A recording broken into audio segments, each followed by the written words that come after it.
Welcome to another meeting of the Lorain County Commissioners, broadcast exclusively on your Lorain County Community College education station. The Lorain County Commissioners cordially invite you to see the meetings live and in person every Thursday morning.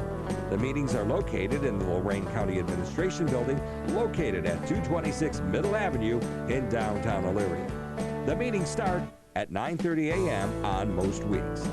Now, enjoy the meeting.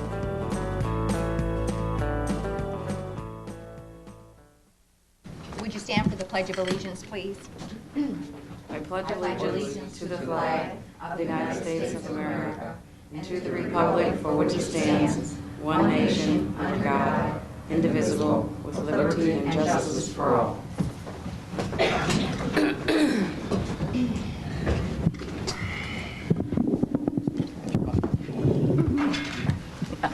Good morning and welcome to the 12th meeting of the Lorain County Board of Commissioners for the year 2001. As many of you know, I've been on vacation, and so I'd just like to say it's nice to be back, and normally I give a positive thought for the day, and I don't know who said this, but I sure agree with it. There's no place like home. Madam Clerk. Okay, under resolutions, I need a motion to approve the Job and Family Services bills for payment. So moved. Second. Discussion? Mrs. Blair? Aye. Mrs. Vacy? Aye. Mr. Moore? Aye. Investments? So moved. Second. Discussion? Mrs. Vacy? Aye. Mrs. Blair? Aye. Mr. Moore? Aye. Appropriations? So moved. Second. Discussion? Mrs. Blair? Aye. Mr. Moore? Aye. Mrs. Vacy? Aye, with the exception of the $576,000 increase.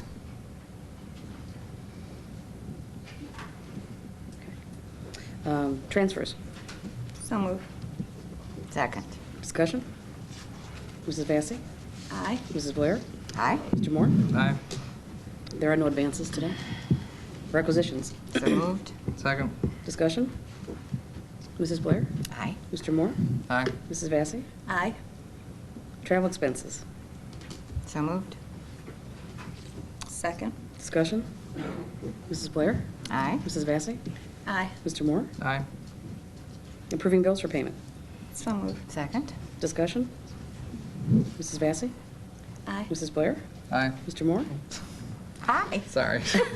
It's okay. It happens to all of us. I'd like to authorize various personnel actions as indicated in the summary for employees within the jurisdiction of Lorain County Commissioners.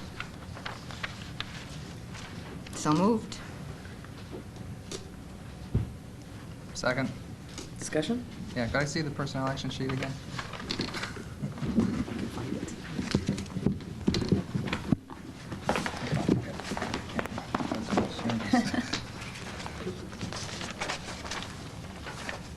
I think it was loose. It was loose in here. You got a copy of it? Is that not it? Can I see Dave? Yeah. Do you have it? Is this the one by the person?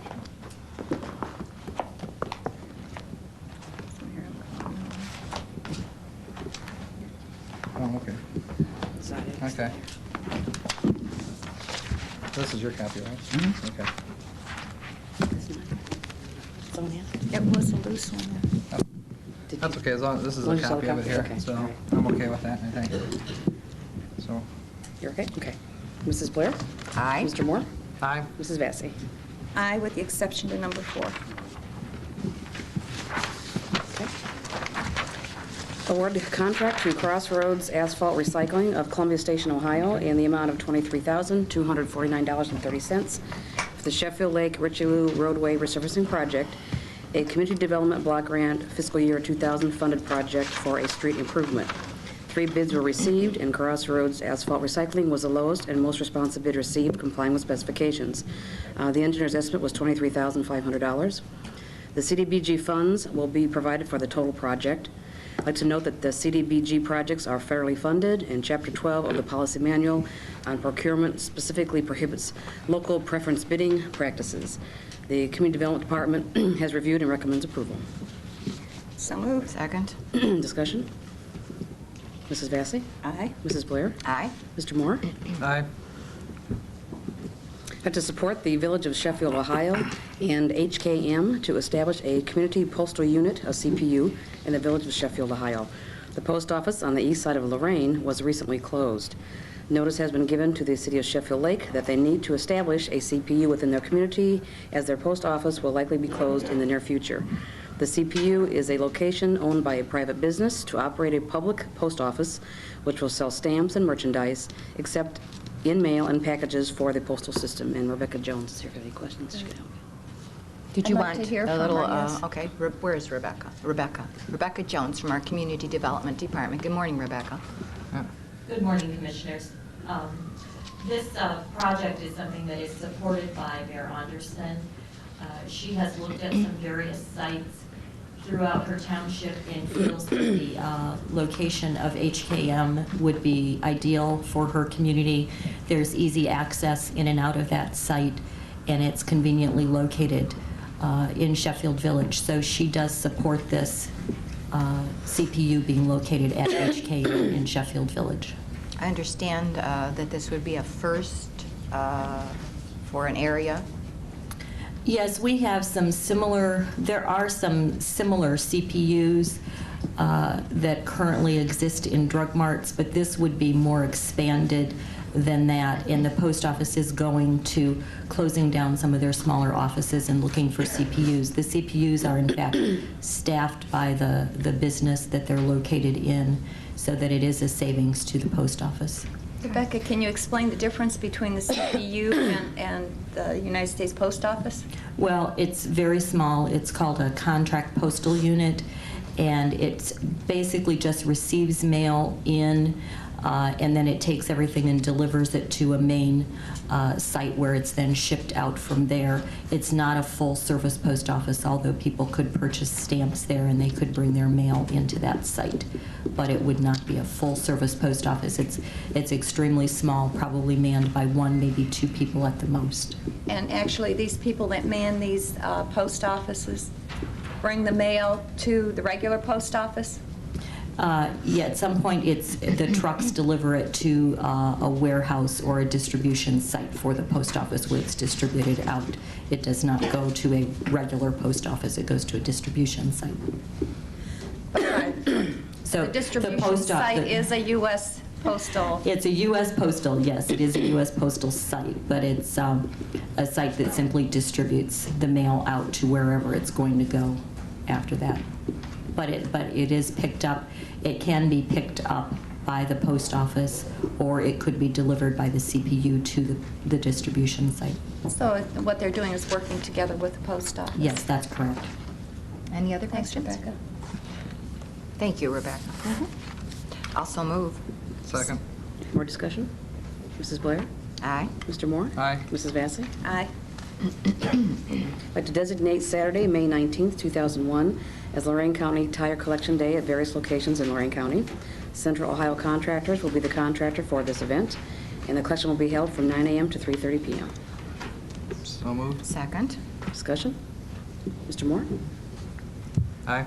Mrs. Blair? Aye. Mrs. Vacy? Aye. Award contract to Lake Erie Construction of Norwalk, Ohio, in the amount of $139,600 for the installation of guardrail at various bridge approaches. The county engineer's estimate was $196,329. This was the lowest and most responsive bid received, complying with specifications. Funds for this project are being provided 100% from the federal CSTP funds through the Ohio Department of Transportation. The Lorain County engineer has reviewed and recommends approval. So moved. Second? Discussion? Mrs. Blair? Aye. Mrs. Vacy? Aye. Mr. Moore? Aye. I'd like to approve and enter into a subdividers agreement between the Board of Commissioners and Raintree Development Limited, developer for the Carlisle Farms No. 1 subdivision in Carlisle Township. The escrow agreement has been provided in the sum of $118,142.05 through the Lorain County Title Company escrow agent, along with the estimate of cost and certificate of liability insurance. The subdivider shall provide sufficient funds to cover 100% of the engineer's estimated construction cost in the amount of $105,483.75 and inspection fees of $2,110 based upon the engineer's estimate of cost of improvements furnished or acceptable to the county. The county engineer will inspect the improvements and invoice the subdivider for these inspections. The county engineer has reviewed and recommends approval. So moved. Second. Discussion? Mrs. Blair? Aye. Mr. Moore? Aye. Mrs. Vacy? Aye. Before you move on the next one, I'm going to recuse myself, so, for just the discussion of number 15, okay? Okay. Due to a possible conflict. I'll be right back. Just have my administrative assistant come get me. Okay. Okay? Thanks. I'd like to authorize the Lorain County Auditor to issue a warrant in the amount of $2,000 payable to Cohen and Company of Cleveland, Ohio, for his expert witness in the case of Celtic versus Mahoney. Resolution number 00-1019, adopted December 21st, 2000. The Commissioners entered into a contract with Cohen and Company to be the county's expert witness. The county's insurance company, Corsa, has approved this expenditure, and since the county has met $3,000 of its $5,000 deductible, the county is only obligated to pay the first $2,000 of the Cohen and Company's invoice. Corsa will pay the balance directly. And this is requested by the prosecutor's office. Is that correct, Mr. Ennis? Yes, I believe that's correct. Also move. Second. Discussion? Mrs. Blair? Aye. Mrs. Vacy? Aye. 12?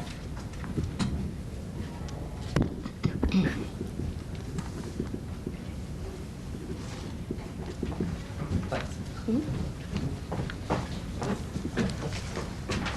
I'd like to approve and enter into the following child care contract. These are renewals with the Lorain County Department of Job and Family Services. For the Children's Universe of Lorain, Ohio, these are all effective the same dates. Retroactive to April 1st, 2001 to December 31st, 2001. Dear Heart Child Care of Columbia Station, Ohio. Future Generations Child Care and Developmental Center Incorporated of Lorain, Ohio. Horizon Activities Center, the Garfield site, Lorain, Ohio. Horizon Activities Center in North Olmsted, Ohio. The Chaperone Rouge of Avon Lake, Ohio. The Linden School, Elyria, Ohio. Love, Hugs, and Kisses Incorporated of Grafton, Ohio. Rita's Early Childhood Education School in South Amherst, Ohio. And Rockin' Around the Clock Child Care in North Ridgeville, Ohio. So moved. Second. Discussion? Mrs. Blair? Aye. Mrs. Vacy? Aye. Mr. Moore? Aye. I'd like to receive and journalize the Lorain County Engineers Report on bridges for the year 2000. These structures are over 10 feet in clear span on county and township roads. The county has 220 bridges ranging in span from 10 feet to 305 feet, with 8 being inspected by adjacent county engineers, county line roads. 33 are less than 20 feet wide, and 25 in truss bridges. So move. Second. Discussion? Mrs. Blair? Aye. Mrs. Vacy? Aye. Mr. Moore? Aye. I'd authorize the Board of Commissioners to enter into a claims link addendum with Medical Mutual and authorize the President to execute on behalf of the Board for an internet application which will allow Commissioners Benefits Coordinator Julie Steele to access claim information online when assisting employees with claims processing, resolving problems, etc. There is no charge for the use of this internet application, and this addendum would be effective April 5th, 2001. So moved. Second. Discussion? Yes. I haven't seen or heard of any forms that the employees have signed giving permission to allow access to their confidential medical information, and I believe that would be necessary before we agree to this. Number 18, Commissioner? Yes. I mean, you can't just, Claims link is for enrollment. What we do is, right now we do paper enrollments of new employees coming on and employees terminating the employment relationship. This would be an online enrollment, and it would also allow us to check the status of an employee who's having a problem processing claims because they're being denied that they're not on the system. We had this with United Healthcare back in 97 and 98. When we returned to MMO in 99, they had some problems with their system, and we weren't able to get up and online with them. And it's been a project I've been working on for the last couple of months with the HR department and Ms. Steele. So this is not new, and we are online with our prescription drug provider as far as enrollments go. So this is not new to us, and we don't. but this contract, Jim, Number 4 on here says, "The group acknowledges that Claims Link will allow access to confidential medical and claim information on its covered persons. The group represents that it has the permission of its covered persons to have access to such information." Well, by virtue of what's written in our summary plan description, and the board and your designated employees as the plan administrator or self-funded plan have that access immediately by virtue of your status. And right now, if Ms. Steele was to call and check on a claim, she would have access to that data. This contract is just MMO safeguarding themselves from any future litigation if that information is used inappropriately. But we have that access right now. But it also says someplace in here, I read that we have signed forms from our employees allowing us access to their information. And I'm not aware of having any signed forms. Enrollment form. The enrollment form allows us to do this? The enrollment form along with our SPD, what's written in the SPD. When we've been doing it since we put the program into place. Okay, just as long as the employees are aware that they're giving their authority, somebody the authority to look at their medical files. Once again, as the plan fiduciaries who are responsible for the plan, you by virtue of that very position automatically have that. I know what their contract says, and obviously it's their contract, but even absent that contract, you absolutely have that authority as the plan fiduciary to monitor claims to see where the funds are being expended that you pay for. I obviously will make Julie Steele aware of your concerns, and I don't mean to be argumentative. I understand your concerns. Well, I'm concerned about the legal aspects of it. Mr. Flanagan went through that contract and spent quite a bit of time with it, and he finally allowed it to pass. So it did have, I don't know if it was mentioned there, but it did have prosecutor's review. The cover letter was from Mr. Flanagan requesting the, just give that to I put you. it away now. This memorandum says, Medical Mutual has developed an internet application which will allow Lorain County, in parentheses, Julie Steele, to access claim information online when assisting employees with claim processing, resolving problems, etc. Attached here too is the addendum, which I have approved as to form. Please have the Commissioners pass resolution authorizing the county to enter into this addendum with Medical Mutual and authorizing the President to say there is no charge for use of the internet application. Right. It's at no cost to us. That was the frustrating part of why we didn't have it.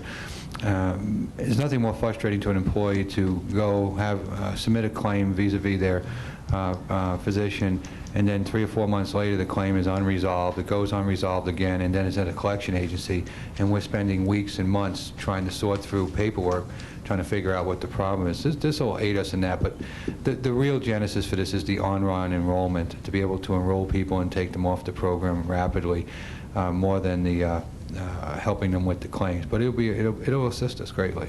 Well, I know we haven't had problems in the past, but when I saw that, I thought the confidential medical information concerned me, because I know this is a touchy issue with a lot of people. Absolutely. And we also have employees that are on our plan in the townships. And I want to make sure that these employees are aware that somebody can see their confidential information. I understand. Okay, thank you. Thank you, Commissioner. Okay, Mrs. Blair? Aye. Mr. Moore? Aye. Mrs. Vacy? Aye. Effective immediately, the Departments of Job and Family Services, the ETA, and Children and Families Council are to report directly to James Cordez, the County Administrator. This changes the previous reporting relationship wherein these departments reported to the Board of Commissioners. Each department, as soon as possible, shall meet with the County Administrator to establish and review a reporting process and procedure to ensure effective accountability. So moved.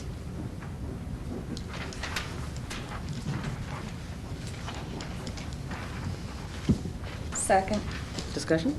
Yes, I received this chart today, and I noticed that under Capital Improvements Director, there is no name. Do we have an updated chart? This is the updated No, chart. I have the updated chart. There's a name. There were two.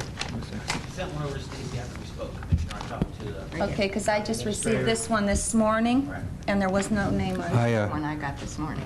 Commissioner Vacy, I believe that I don't know, Mr. Jeff just handed it to me this morning. Okay, I believe Mr. Fote gave Stacy one after you spoke with him. Jeff, you... Sharon would have? When did you get yours? This morning.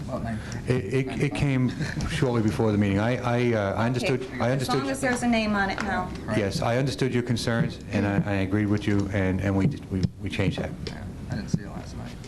I didn't see it last night, I just got that this morning. Okay, anyway, thank you. No, I appreciate you bringing it up. Thank you, Commissioner. Mr. Moore? Excuse me. I'm sorry. Good morning, Elizabeth. Good morning, welcome back. Thank you. Where's your suntan? It's here. Fading. Elizabeth Rumics, Oberlin, R-U-M-I-C-S. I am just interested in what the background of this is, since it seems to be a considerable change. Perhaps it isn't, and effective immediately. You're the mover of the motion. Oh. Unless you wanted to do I'm always a Mr. mover of motion, Cortez. aren't I? No, not all the time. There's some issues, and it's like, this was a continuation of what's been going on since January and trying to bring accountability back to county government. I have received more calls regarding these two departments than any other issue that's been brought up this year. It's hard to believe. There's been a lot of issues we've been working on, but I've been getting a lot of, I don't want to say, there's, complaints, but there's issues. And in order to resolve those issues, I believe that this is kind of like the final chapter of what I've always wanted, which is accountability for one person, which is Mr. Cortez, the county administrator.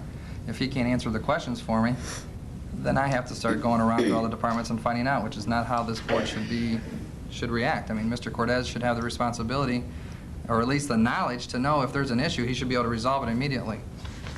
So there has been some issues. Last week, I believe the YMCA issue was something in which I passed off to Mr. Cortez, and he had to get involved. So this pretty much brings accountability in county government and a chain of command, and when we need information, we know how to get it.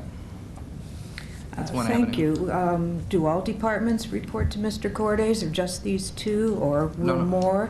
And further, I seem to remember a week or two ago, perhaps longer, time flies, that you, I believe, had asked to have the various departments come in so that you could meet them and be more aware of them.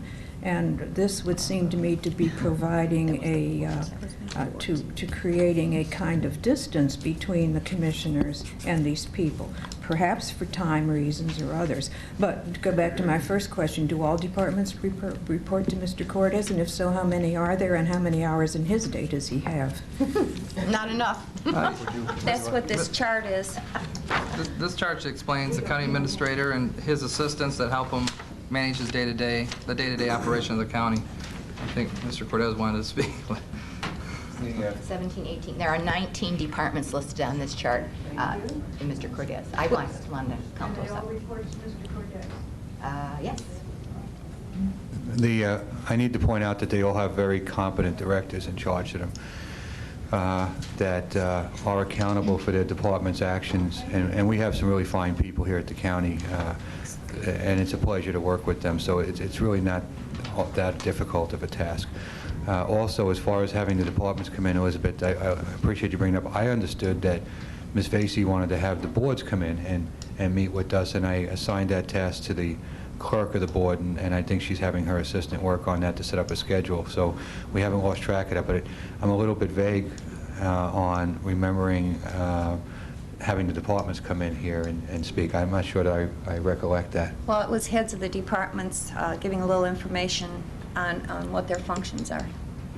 And we did start, I guess EMA was coming in last week or the week And they had the before, emergency. and they had the emergency.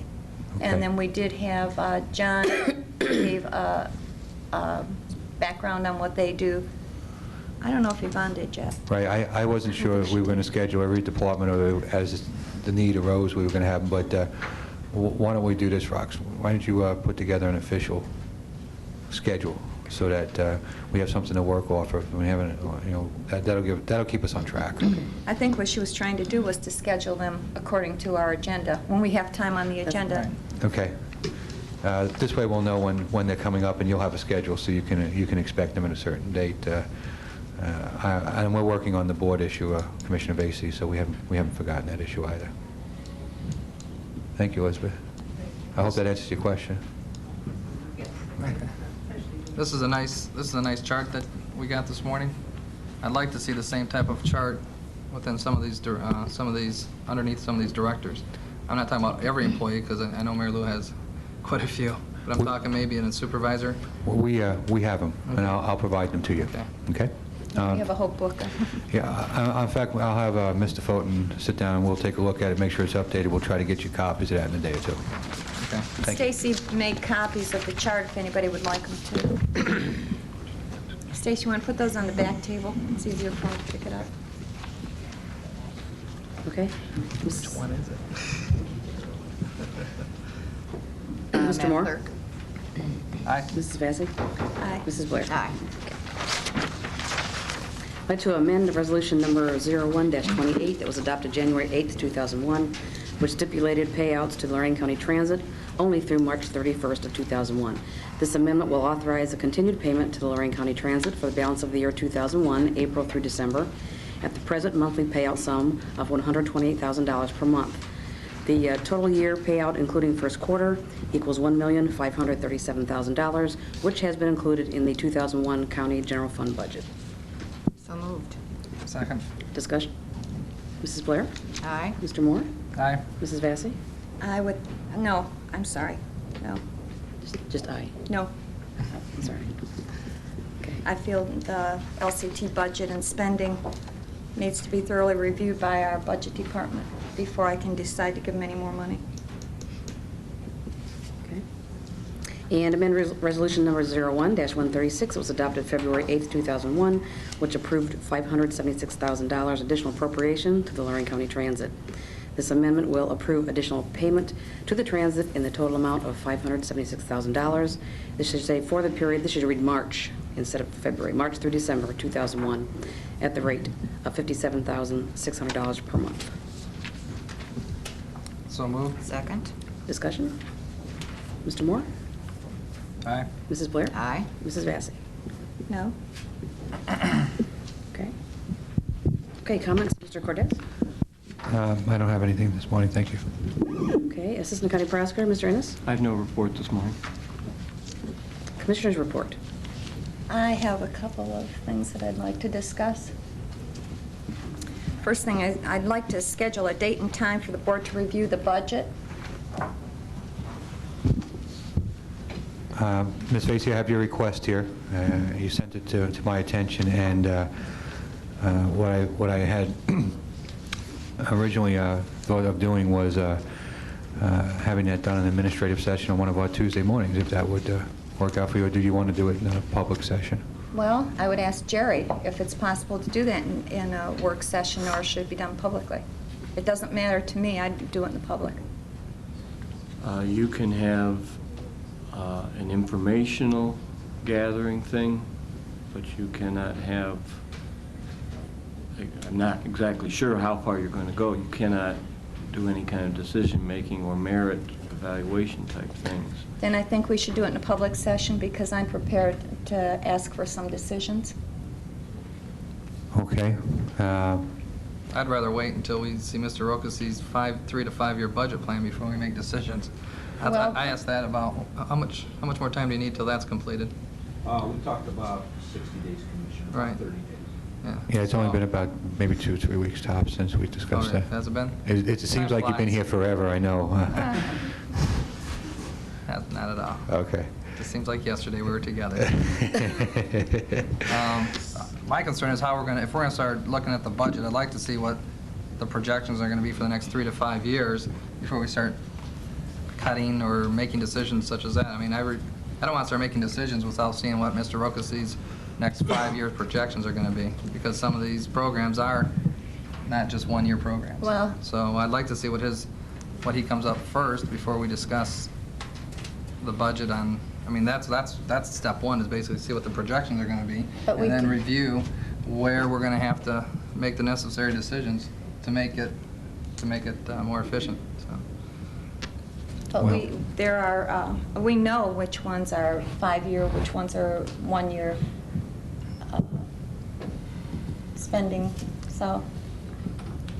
I mean, we don't have to make decisions, but I'd like to at least review the budget, and if there are decisions that we can make for this year, let's make them. The longer we wait, the less we're going to know what we're going to have for the less time we'll be able to plan for the Justice Center, really. Can we do both? Can we Yeah, I would think have the so. meeting that you would like and also That's what- have the, no, At and the have same the time? information? Yeah, well, no, you wanted to have the meeting. Correct. And Commissioner Moore asked to have the 3 to 5 year budget scenario that the Budget Department is preparing.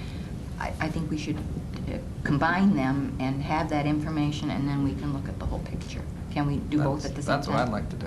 But you'd like to wait another 30 days. Well, until John gets the information completed. John's not even looking up.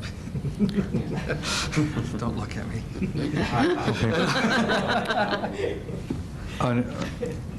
Unfortunately for me, Ms. Vasey's assigned doing this, so I need some kind of direction from the board now. I'd love to have a discussion on the budget, but I'd rather wait and see what the 3 to 5 year is first, and we could probably look at them and do them all at once. That wouldn't bother me. I love to talk about the numbers, so, but I'd like to see that first, or at the same time. That's just my Commissioner, own personal- are you agreeable to that? Can I put this on the agenda, say the first week of February? No, this is February? February. Oh, this is April. Jim was trying to buy a year. You guys got me going here. Excuse me, I misspoke, I meant May. Would you like us to put it on for the first week of May, or, I'm looking for a compromise here, I'm eh? willing to give them the courtesy to wait until the first week in May. Okay, Madam Clerk, will you schedule that for the first meeting in May? Would you like that to be a hearing, a public hearing, or would you rather have it in an administrative session? I think it can be done in public. Okay. I don't think it's an issue that we should discuss in executive I session. agree. I don't necessarily know if it's a hearing, it'd just be public discussion. We can make it part of the agenda. The meeting. Yeah. Or we that'd be fine. could have our regular meeting and then schedule this later in the day when we can Right. More spend time some to- concentrated effort on it. Or after the meeting. I mean, Right. it's still, Okay. it's a Continuation. public meeting, no matter what we do. Why don't you schedule it for after the meeting then? Okay, as a public work session. That way, in case people don't want to stick around, they might get bored from the numbers. It's also Jerry Springer, and I think we're doing better. Okay, the next thing is, I'd like some discussion on what we're going to do with other buildings. Is this going to be another meeting, or Well- buildings that we presently have? How are we going to fill them? That ties in with the Justice Center big time, I think, personally. Right, but shouldn't we have some plans on what we're going to do with these buildings? I think first we need to decide what we're going to do with the Justice Center, and then we can Then we- address this issue. I think it's part of it. I think Well, it's- yeah, but I think, wait a minute, if you look at it like this, you have empty buildings, and if you don't know what you're going to put in them, how do you know what you're going to put in the Justice Center? I mean, what departments are you going to omit from the Justice Center that you're going to put in these buildings? And that's going to be the discussion I think we're having today.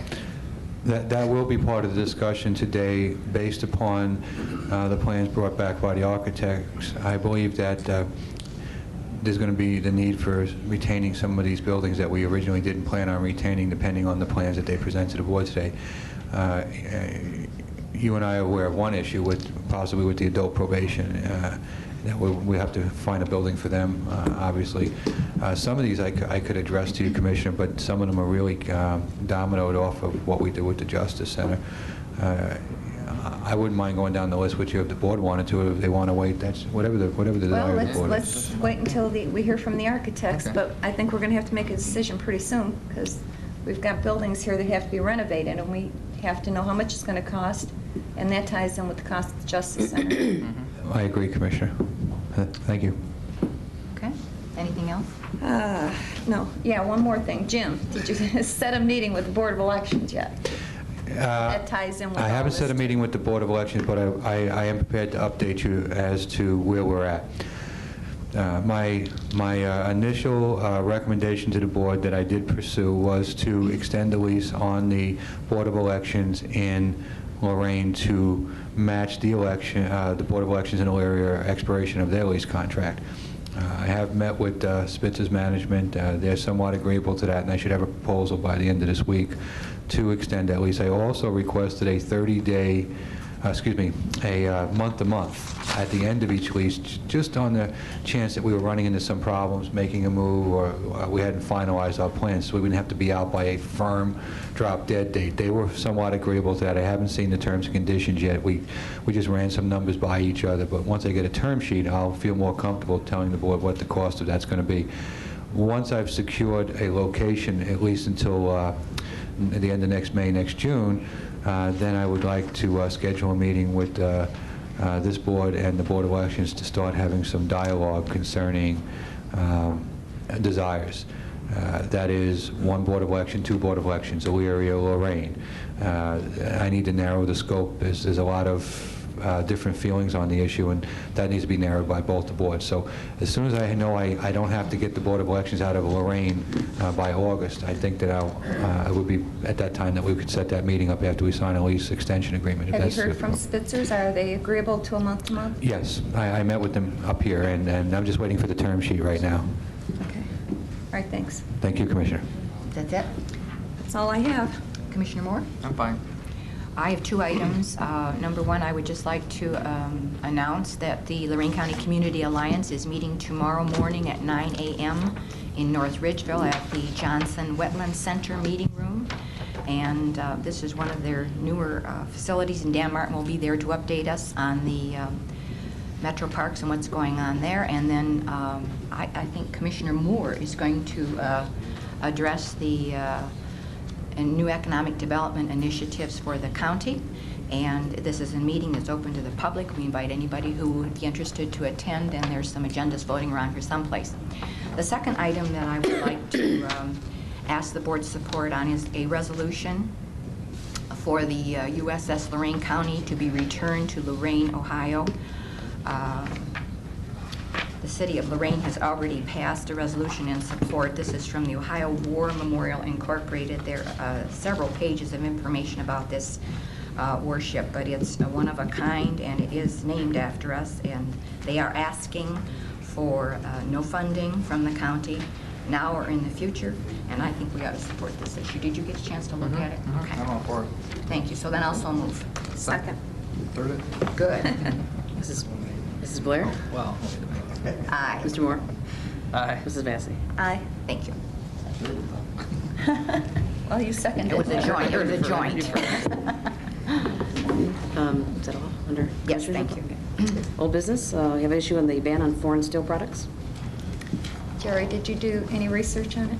Yes, I would also note that Representative Manning is here, and may be able to give us an update as to what's happening on the state level.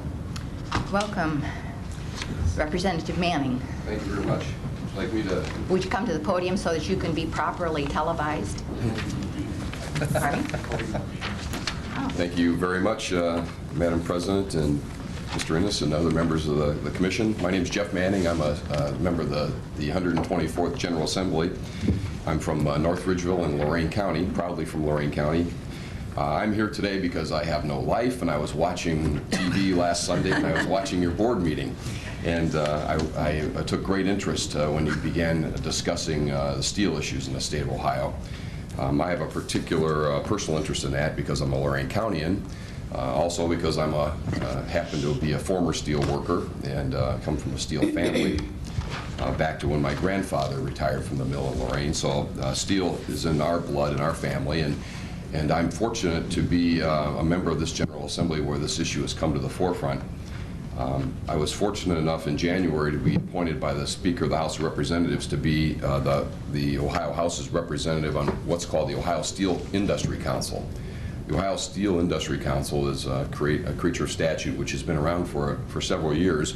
But what it is, it's a group of industry executives, the CEOs and CFOs from the various steel industries in Ohio, representatives of labor, and representatives of the legislature.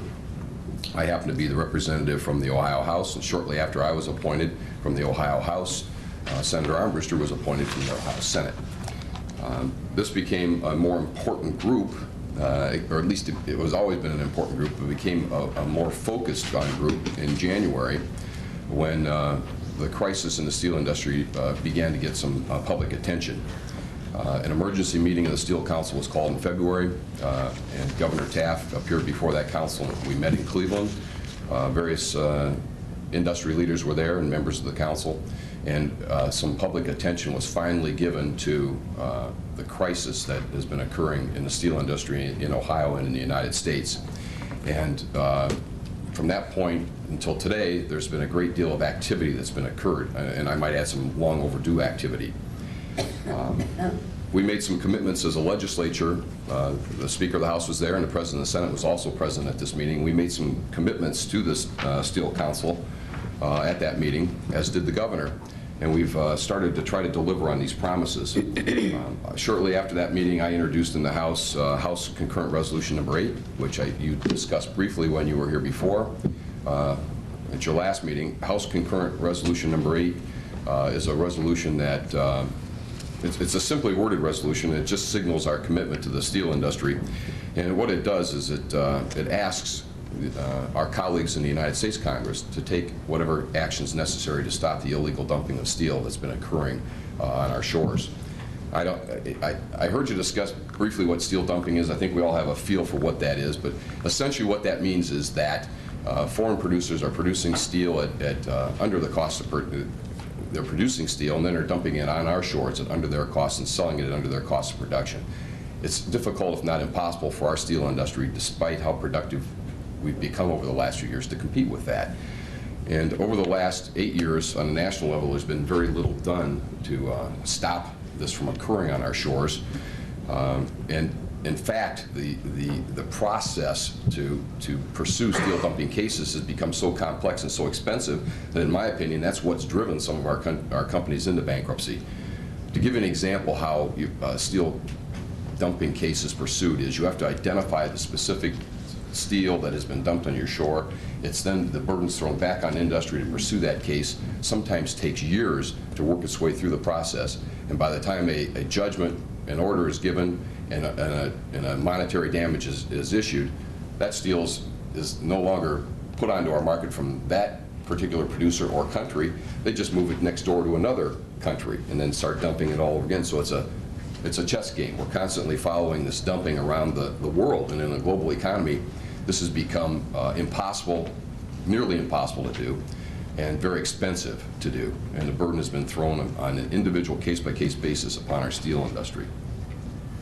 My resolution, which has passed both the House and the Senate and has been enacted, encourages our colleagues in the U.S. Congress to modify our existing trade laws and to try to get a handle on this situation, do what we can to stop that foreign dumping from occurring.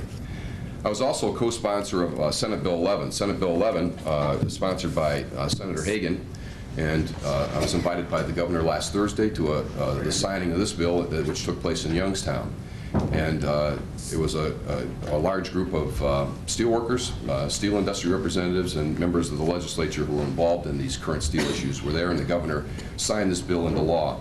And I understand, in my listening to last week's meeting, Commissioner Vasey has asked the county prosecutor's office to take a look at this and see what we can do on a local level or on a county level to integrate some of this language and some of these prohibitions into local resolution. And I think that's an excellent idea. I encourage you as a board to take that step. We would hope that all 88 counties in Ohio would do that. My personal opinion is your board is represented by one of the best lawyers in Ohio, and he can help you draft the language that would not only comply with the law, but would send the message that I think you as a board want to send, that Ohio steel is something we have to look after. If I could just take a minute or two longer, I'll give you each one of these. This is a report. This is the annual report of the Steel Council on which I sit, and it has some very important facts in it. And I just want to summarize a couple of them, because I think part of my job as being a Lorain Countyan is to go to Columbus and inform people just how important the steel industry is to the state of Ohio, because I'm not sure it's fully recognized. I'm not sure people even in Lorain County sometimes understand the importance of steel to our economy. There are 292 steel and iron establishments in 60 of Ohio's counties. Now, there's 88 counties, so if we have that kind of a presence in 60 of the counties, that shows you how important the manufacturing side is. There's over 35,000 Ohio steel workers, and there's 110,000 total jobs in Ohio generated by steel. For every steel job, 2 other jobs are created in Ohio. We've spent a lot of time in Columbus and in Washington and on the local level talking about high-tech jobs and how we have to become a part of that economy so we can grow, give our kids the opportunity to work. Well, you know, we have an important industrial base in Ohio where these jobs exist today. Sure, we want to go after the new economy, but we have to do what we can to protect what's already here. And steel is part of the lifeblood of what's going on in Ohio right now. In every single county in Ohio, there are either active steel workers or retired steel workers. There's no steel mill in North Ridgeville. There's no steel mill in the 62nd district, which I represent. But there are a substantial number of active and retired steel workers in my district. And the bankruptcies that are occurring in the steel industry, one of which hit home here in Lorain County within the last week, impacts each and every one of those workers and those retirees. It's important that we understand that each and every steel retiree in Ohio depends on the viability of the steel industry to pay their benefits and to provide them with the income that they live on. Standard & Poor's reports that the total economic impact of a steel in Ohio is $8.77 billion a year. Ohio's state budget is $44 billion a year, so you can still see the impact, how large the steel industry is, and a contributing factor to that. The average capital improvements made by Ohio steel producers, and Lorain County has been a benefit of this, is $560 million per year in capital improvements. The tax revenue generated by the steel industry on the federal level is $1.3 billion a year, and in Ohio it's $861 million a year. We have taken an aggressive stance in Columbus. This legislature's only been there a few months now.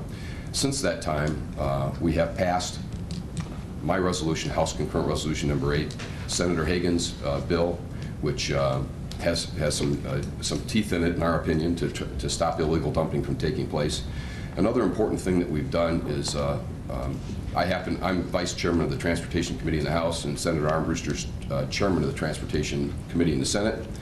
And one of the small things we were able to do for the steel industry already was permit steel carriers in Ohio now to transport 3 coils of steel rather than 2. Now, that doesn't sound like much, but when you consider the impact and the burden it places on a steel mill to get its product from one location to another, if we're only permitting them to transport 2 coils of steel per truck, you can see the cost involved in that, the time involved in that. That's one of the small things we felt we could do and do quickly to revive the industry, reduce their costs, and protect jobs that are out there in the steel industry. I'd be happy to answer any questions you might have about Ohio Steel or about what we're trying to do in the legislature. One final word. Yesterday I met with legislative agents from the United Steelworkers and from various steel producers in Ohio, and our effort now is to put together a legislative agenda that combines the interests of all the stakeholders in Ohio, including the taxpayers in the steel industry.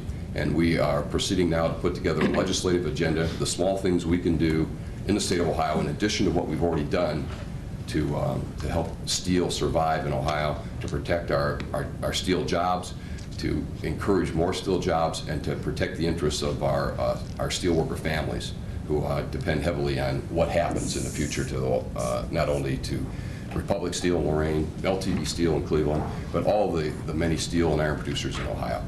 So that's my short steel talk. I'd be happy to. I'd like to say I'm really glad you were watching television Sunday night. Yeah, well, Thank you very much. I The board have appreciate that. questions That's or a lot of comments? information.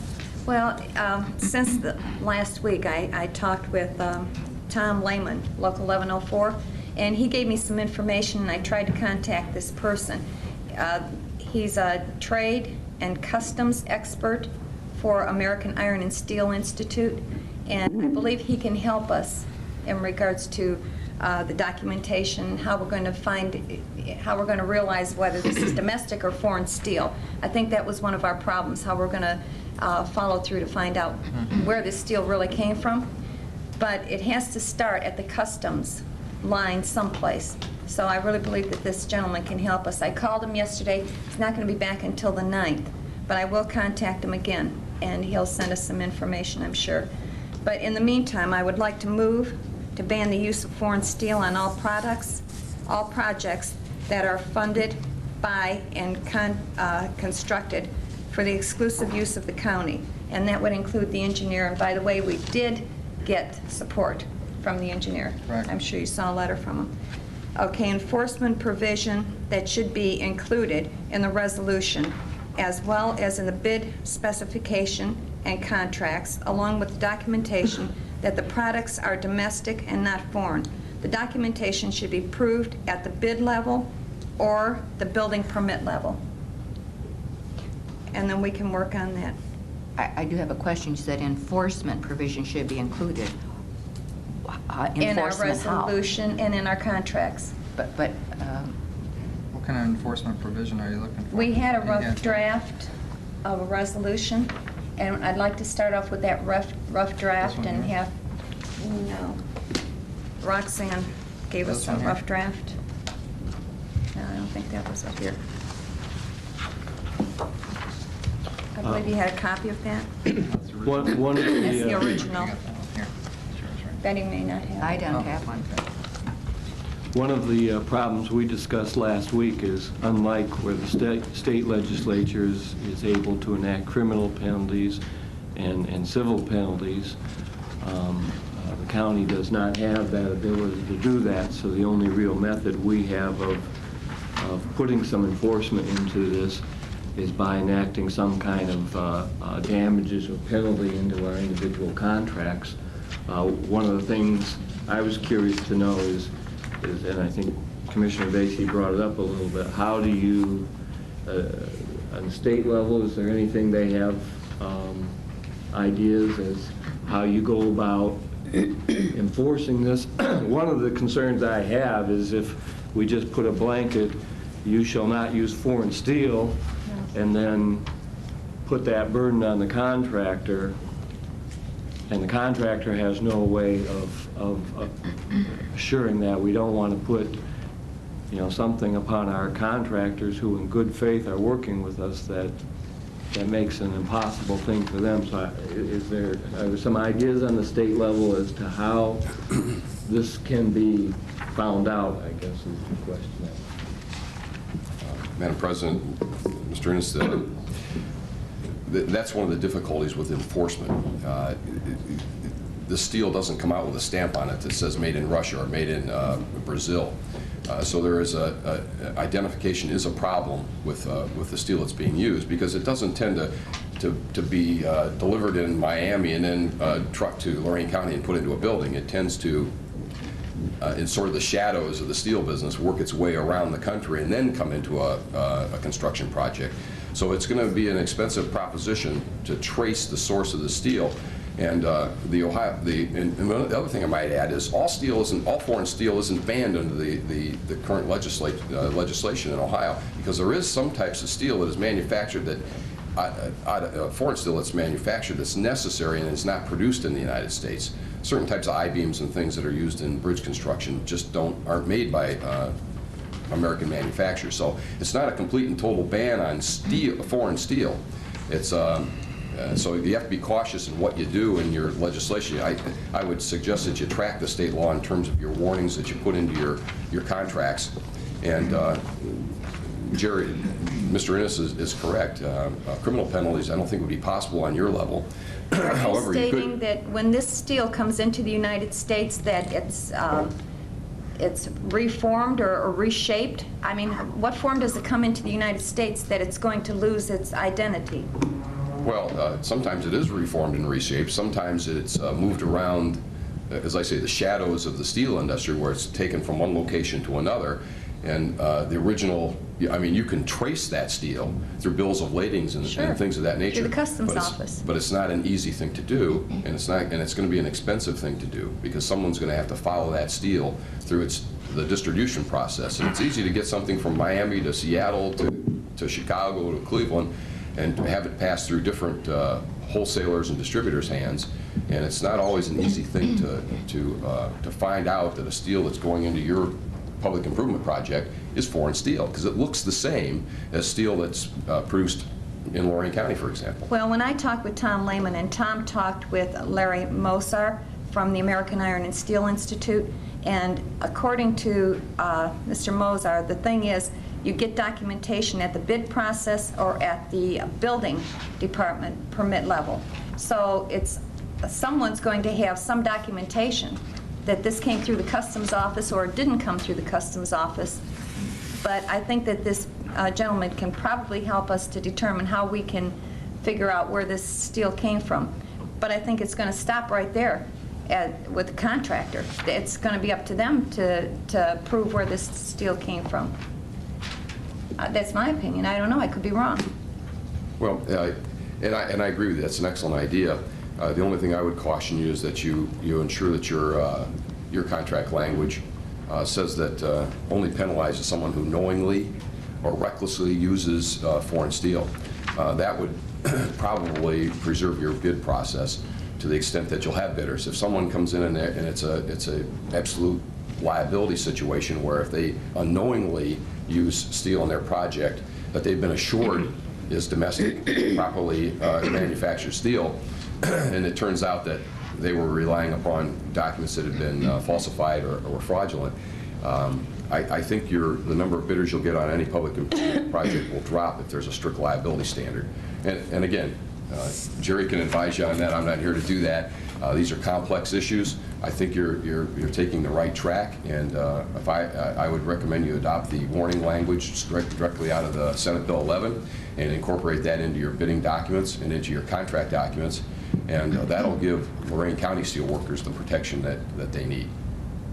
Okay, well, the penalty clause, Jerry, I'm going to have to leave up to you, and I'll give you the name and telephone number of this gentleman from the Trade and Customs Department or American Iron and Steel Institute. Okay. And maybe you could talk with him, and he's supposed to have some information that he could furnish. But I would concur with what Representative Manning has indicated. One, we should incorporate the definitions and so forth that the state legislation has regarding steel products and so forth, and the exceptions that they have in there. And secondly, I think we do have to avoid the absolute strict liability type thing so that we don't put an impossible burden on the people we contract with, as indicated, either a knowing or reckless use of the steel, I think would be the appropriate measure. Last thing we want to do is have a small company in Lorain go bankrupt because Right. they didn't know. So is there a way that we can word this? Could we do this? Could we pass a resolution petitioning the federal government to adopt legislation to stop the illegal dumping, which is what Representative Manning said was contained in Senate Bill 11? Do that as a one step, and then have Jerry work on the wording for what we wish to do internally. We've been working on this, Betty. You haven't been here, but it's been Well, I like 3 appreciate weeks. that. I too watched the television last Sunday, so I know what was going on. It was really nice to have that, to be able to do that feature. And this is, since I came back on Monday, this is the file of stuff that I've gotten. And I did not see the draft resolution. And I think we want to prepare a document that has teeth in it for Lorain County that will do all the things that we've talked about doing. And I just want to put my plug in for my 98-year-old father-in-law who gets his retirement check from U.S. Steel. I mean, you know, we want that money to keep coming, but we need to do it in an appropriate manner. Madam President, can I make two suggestions Please. to you? I think my approach to the matter would be this. I would suggest two types of legislation. One, a resolution supporting the House Concurrent Resolution number 8, which is encouraging Congress and the administration to take all steps necessary to prevent foreign steel dumping and encouraging any modifications or enforcements of our current trade laws that are necessary to stop this from happening. The second thing I would suggest is that you authorize and direct the prosecutor's office to prepare bid specifications and contract language to ensure that foreign steel illegally dumped in the United States is not used in your public improvement projects, and give the prosecutor's office a reasonable amount of time to create this language to ensure that it's properly constituted and in accordance with state and federal law. Because it's not something I think, even as good as Jerry is, I don't think that's something we could expect anybody to do sitting in a public meeting. And then that action would be taken. You'd make your public statement. You could immediately forward your resolution off and make your firm public statement of what the policy of this Board of Commissioners is. And then you would have the process in place to have your contract language in existence when it comes time to enter into send out a bid package and enter into a contract. Okay. Now, Jared, isn't that what you just did for us, though, this week? Well, I've summarized in the letter the manner in which you could do it and recommended that it be put into the contract. You had some sample resolutions from other counties, but the ones in the other counties, what they do is they put a penalty on other political entities or other bodies that they give revenue from. For instance, if we did when we give money to the transit or on some of the other projects that we've shared money with Lorain or Oberlin or whatever, when they gave money to other entities, their resolution says, if we give you money and you use illegal steel on this, then you have to pay us that money back. That's the extent of what are in those resolutions. They don't have anything in there on private contractors. So we would be going, I need to know, it sounds like you want to go the next step of doing it with private contractors, but if we do that, I don't think we can be implementing a 100% you pay us the money back. Well, the state we would is have 150. to figure out a number penalty, and like I said, put these restrictions as far as some kind of knowing intent concept in them. Okay, the knowing intent is fine. I think that we would have to add. And then just add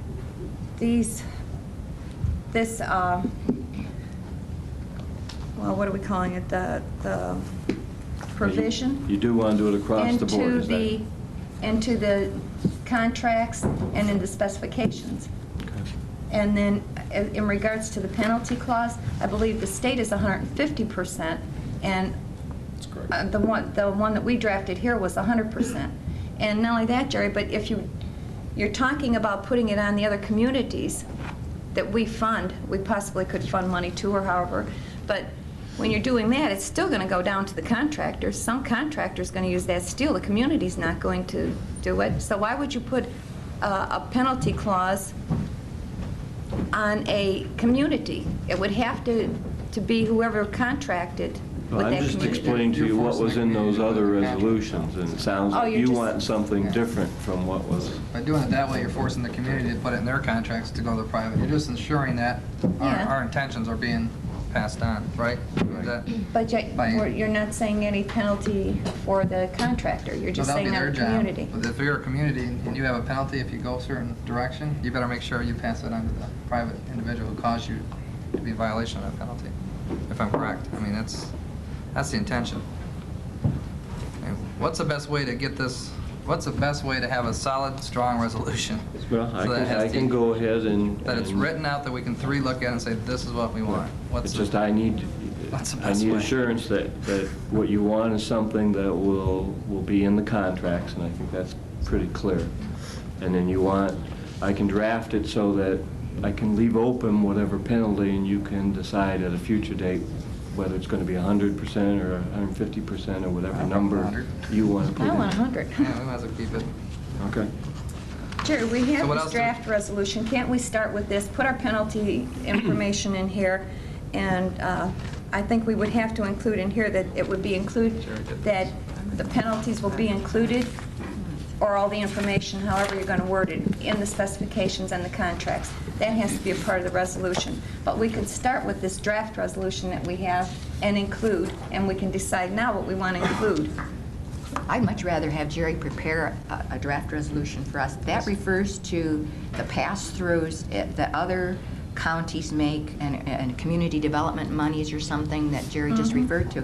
That section doesn't apply to us, and I don't think we want to include that. Why wouldn't it apply to us? We have CDBG funding. No, those are special taxing districts that they have, and may I see that, Don? It says, it refers to the sales tax community development projects and roadway improvement projects, and those are specific to some counties that have some tax sharing that they do with other public entities. Well, we do with the engineer. With the roadway projects, yes, Yes. but with those special sales tax, we do not have that, and I think that could be confusing. All right, well, so we can exclude that. I don't think it's appropriate for us to sit here and draft resolution now. We have a 10:30 appointment, and we're 10 minutes over. I think that we need to make our intent known to the prosecutor and have him put the document together. How long would it take to, I mean, we've been talking about this for 3 weeks Yeah. now. I mean, would it take, could you have this ready for us next week, Jerry? So we could pass it? Because it looks like the state, how long, this has been on the table for the state for 5 years, that was my understanding. So 3 weeks isn't going to be too long for us to make a decision. You know, you asking me? I will certainly make time. Senator Hagan's bill was around for a while. Yeah, My resolution yours was, was very quick. okay. So would, I mean, What I recommend, I'd use my fallback provision. I'd say, make your statement, make a public statement with a quick resolution that incorporates what you're saying about steel dumping and your interest in Ohio and domestic steel. And again, give Jerry the opportunity to come in with more detail on the specific implementation of your policy. And that could take a week or so to do that. Okay, I'll withdraw my motion and move to authorize prosecutor's office to draft another resolution. Okay, and do you want to say and To notify? include? No, and notify the state and federal government that we are in support of the concept of House Resolution Number 8. that should be another resolution. That's And Senate that's bill. in this resolution, and then what I would include would be to send a copy of the resolution to the representatives, the Senate, and everybody else that's listed on here, plus every other county in the state of Ohio. It's right in here, Ohio Congressional Delegation, Ohio State Assembly, and the President of the United States. Okay. So you're making a motion to have Mr. Ennis proceed and give us a Authorize him to- or a resolution with teeth, pretty much, is it? And then hopefully we'll have that for next week, and then let's just leave it at that. I think with all the Then we can- discussion. I think we should do a resolution and make a motion for the second one, which would be to support number 8, and do that today. What are we doing with mine? I've No, got- with yours, we're authorizing the I prosecutor's know, but I've office. got one motion on. Let's get Well, rid of this one, I'll- please. I'll second, but I think, I'll second it, and then, To authorize the prosecutor to prepare legislation. Right. correct, okay. And Jerry, I think you have enough information with I all the understand from the discussion we've discussion. had. Right, okay, so, Madam Clerk, will you call the roll? Mrs. Vacy? Aye. Mr. Moore? Aye. Mrs. Blair? Aye. okay, now. Okay, thank you. I think we should make a resolution in support of, what, number 8 and number 11. One was the House Yeah, resolution. HCR number 8 and Senate SB Bill 11. Let's make a motion to support that today, so we can get that out. How's that? Okay, but I'll we're still second. going to send them copies of the resolution that we put together. Yeah. And well, why don't we include in there to send something to the President of the United States to do something about it, too? Okay. Is that okay? Is that fine? Would you include that in your motion? Yeah. Madam Clerk? Mr. Moore? Aye. Mrs. Blair? Aye. Mrs. Vacy? Aye. Thank you very much for coming. Thank you for the opportunity. Thank you. Thanks, Jeff. Uh-oh. You have a comment, Mr. Cordez? Yeah. Wait, we- excuse me. Excuse me. Sharon, Thank your last you. name? Sharon Burnside from Local 1104, the Steelworkers. Good morning. Good I wanted morning, to Sharon. thank you guys for your support for the Stand Up for Steel and American Jobs, because I am a steelworker, along with my husband, who's retired steelworker. And Along with that, I have family that works for York.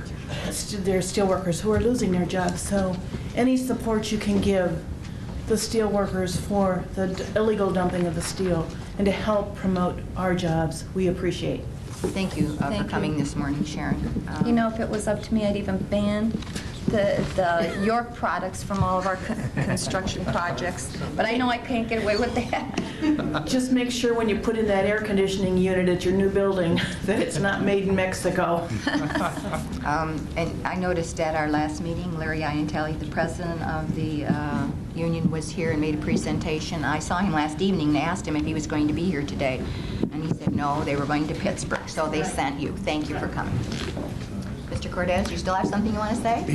Yes, I do. I'm sorry. I know we're behind, but there was an issue I thought was going to be on their old business, and it's not. And it's my fault for not seeing it on the agenda.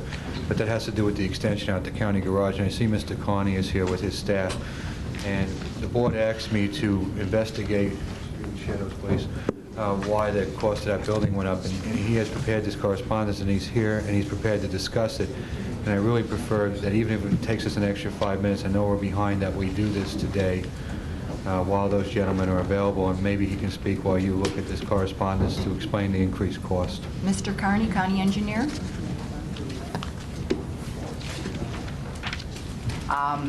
Oh, there you are, okay. Sorry. Morning, Ken. Good morning. Welcome back, Betty. Thank you. I believe the question was that an explanation was required for additional costs. In return, my question is, have you received correspondence from the RWL architects this morning? Just handed to us. I just shared that. I received it this morning. That is a very good, detailed explanation of those costs incurred. You may be referring to a preliminary estimate of $250,000 back in September 16th, 1998. That's where that figure arrived from. That was my correspondence to you relating that the list of storage space that was removed, we called it the old county garage building on Hadaway and Lorain, over the Elyria Road, old Route 20. The old cow barn was replaced also. That was removed, and the old paint shop was gone. So county commissioners at that time removed roughly 10,620 square foot of space that was covered. The county sheriff's department utilized this also for their storage of confiscated materials. We used to paint small vehicles in that area also. It was a paint shop, it was a wood shop, and we stored our vehicles in there that were inactive during the winter, which was asphalt rollers and such. Consequently, the request was given to you at that time, and that's where that $250,000 figure came from. I did refer to, during a conversation, I referred to Mr. Cortez, if there's additional funds that were needed, my department's ready to tear down the old lean-tos that are between the dog pound and our offices on Hadaway. Those materials would be removed and brought over to the Russia Road, so all our raw materials would be centralized. We have rebar, we have water lines, valves, chlorine tanks, that type of activity. We'd be more than happy to remove those, but we have to remove those and put them someplace, so it's the cow before the horse kind of thing. We need to get this addition built. Then we'll be more than happy to remove those items and destroy that coal complex for you. And what is the construction estimate that was on the agenda last week? It was for $396,725. The original cost estimate for the project was $334,500. 924 was the $250,000, and then when we understood we needed the sprinkler and the additional water lines, was an additional $84,500 for a total of $334,500 on the estimate. The actual project came out to $396,725. And I actually concur with Mr. Carney wanting to tear down those lean-tos. We've been in the process of rejuvenating that whole area down there by the dog pound. We put the park and ride in on the corner, tore those old barns down, really made that area much nicer. We put in the new pound. The land between the pound and the old barn, you backfilled, seeded, and That's right. And cleaned that whole area up, and then you just want to progress down the block. Is that not correct, sir? Yeah, we were lucky enough to obtain about 30,000 tons of free topsoil from S.E. Johnson when they put in the third lane on the turnpike, so all we had to do was truck it and remove it, and it was free. We've got that stored back on Russia Road. We dumped a tremendous amount of dirt in that low-lying area where you're referring to, between the park and ride parking lot and the dog pound. That's all grassed up, seeded. We did that for you. And I intend to do the same thing between the dog pound and my office. That would be. And we'll probably throw some parking in for the dog pound if you want. That would be. They're short on their parking. They needed a little bit more done. That was never done for them. We could do that too. That would be a considerable savings to us on not having to go out for contracts and bids to tear all that those old lean-tos down and take them away. I think the question was, is how did this jump from 200,000, and the last information I had, it was over 400,000, and now we're at 390-some-thousand. So I'm totally confused here. And when we started out looking at this over there, all it was a roof over the top, hanging off of the side of the building, and there was no sides on it. Now all of a sudden we have sides and doors and sprinkler system. I mean, maybe it's cheaper to just go out for a nice huge old pole barn and your guys put it up, because I understand we put pole barns up there for $90,000. I paid for those, and they're pole barns on gravel. You've removed 10,620 the commissioners have removed 10,620 square foot of covered, heated facilities that I used to use. What I'm asking for is a lean-to. I hate to use that term, but it's basically an extension to an existing building. 2 of those areas would be covered, heated. That's a paint shop where we make our own signs. And the other building will be a wood shop, carpentry shop, where we replace and repair barricades and such as things that needed forming for culverts, that type of activity. We're doing that outside presently. Those are the things we're replacing. It's very tall. We'll store material as well as our valuable trucks. And it's conceivable later on over the years, if I save enough money, we'll slap some doors on the whole thing. But at this point, it's a 3-sided 220-foot by 50-foot extension. But there are 2 covered, walled, block, coded, meaning state codes, on storage of the painting of the signs and the storage of the aluminum and the storage of the wood and the wood activity, which is basically a wood shop for construction. Well, Ken, excuse me. Well, no, I mean, there's been people here waiting since for a 10:30 presentation, and I just got handed this before you came up and spoke. So, is this an emergency that you need to get the money today, or can we wait and move on with the meeting because there's people waiting that have other appointments? I mean, I thought it was going to be on the agenda on the 12th. I think the confusion was my fault. I have to take the blame for it. I apologize. We'll beat him back. We just want to give you that information quickly through our RLW planning. Thank you. Would you now carry have that. this on the agenda under old business next week? Thank you, Mr. Carney. Thank you. Thank you, Mr. Cortez. I think we should return to what was scheduled for 10:30 at this point in time. The presentation from Elyria Little League North. Mr. Dan Reeser is the spokesperson. I see Reverend Kosum from St. Jude's Church. Good morning, Father. And some other people, I welcome you, but I do not know all your names. I see Councilman John Blevins from the city of Elyria. Not John, Paul. Thank you. Stan. I know, well, you can tell the age bracket that I'm at. I know his dad. Good morning.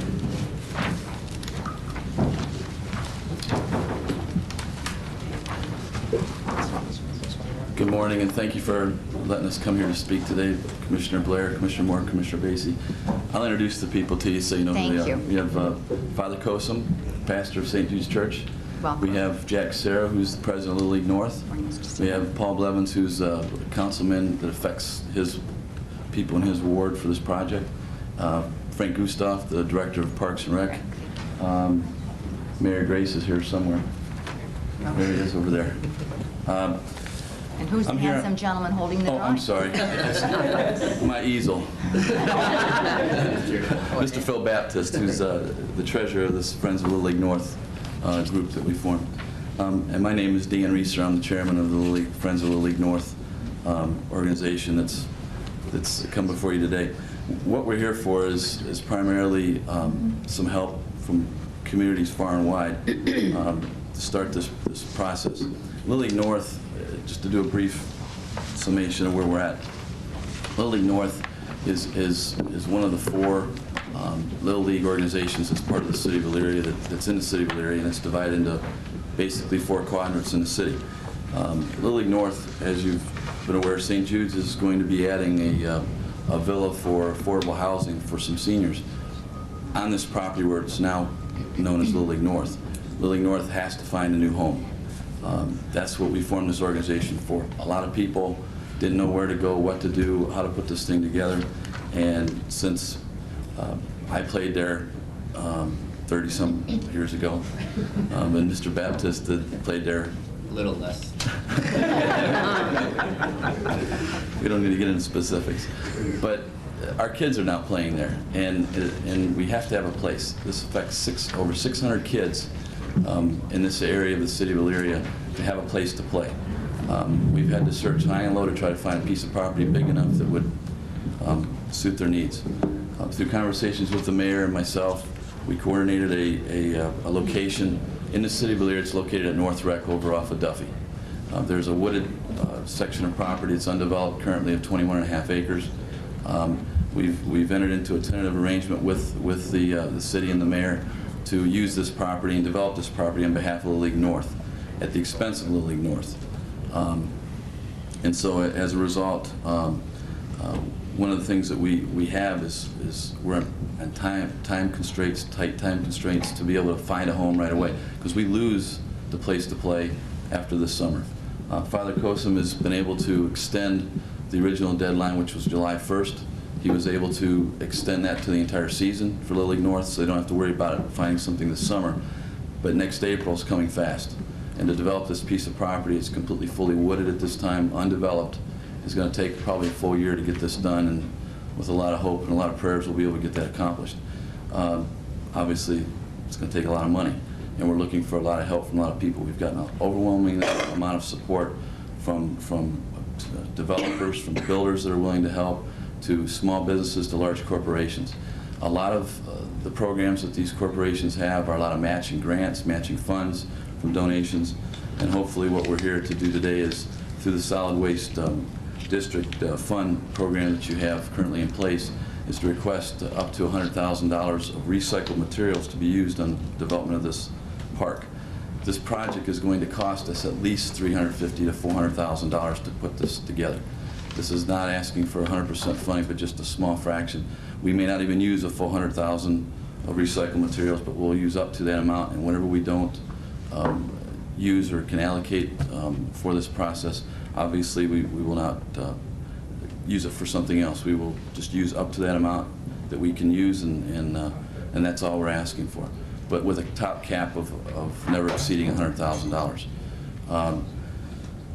This will start the process to kick this off, to get a major kickstart with your help at the county level, and it will answer and relieve a lot of the tensions that are taking place between the community involving the St. Jude's Villa and the Little League kids, because a lot of people are concerned of where are the kids, just like what's in the newspaper almost on a daily basis, about where are the kids going to go, all the people that played there years ago or live there that want to have a place for the kids. Hopefully this will now allow them to have a place to go, so that these kids can continue to have a place and we can grow this. We have a diagram that we put there in front of you. We'd be willing to make any other information available that needs to be made available. We're going to be able to develop a t-ball field and 3 major minor fields, as well as the existing senior big league field that's already in place. The city has agreed to let us use that senior field as part of our fields, and we're going to obviously pay the expenses to develop this property. This is a coordinated effort of a bunch of people. It's a coordinated effort of the mayor, of members of city council, of members of the director of the Parks Board, or Parks Department. It's got the support of nearly, only reason we don't have 100% is we haven't had a chance to contact them all, but nearly all the council members of city council, nearly all the members of the Parks Board, and overwhelming support from citizens and members of Little League North. And I hope that through this consideration that you can approve this for us today, and we can get this thing kicked off and started, and get this place developed and give a lot of people a lot of hope for next year. Thank you, Dan. I don't know if anybody else has anything else to add real quickly, Father Coulson. Would you like to comment, Father? Sure. Thank you. It's always good to be part of good news, and I consider this as a real grand slam home run for Little League North today. I really do. As I was waiting, I was just thinking, you know, sometimes problems or difficulties are blessings in disguise, and I think this is a real example of that, where the community has creatively pulled together, respecting each other and differences, but working together for the common good. The reality is it's a win-win situation. And the site at St. Jude's has become too small. Besides the villa, we hope to expand because of our own school needs and because of the growing needs of our community.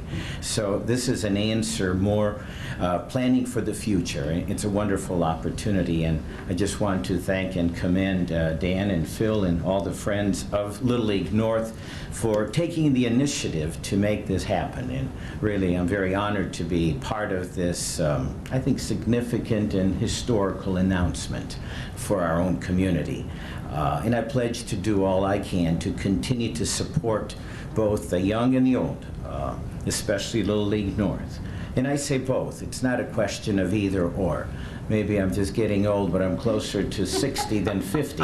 And really, a home like this may not be too far off for me to move in myself. But I'm really very happy to assure Little League North, again, as Dan said, of her continued use for the end of this season, so therefore we could start next year without missing a beat.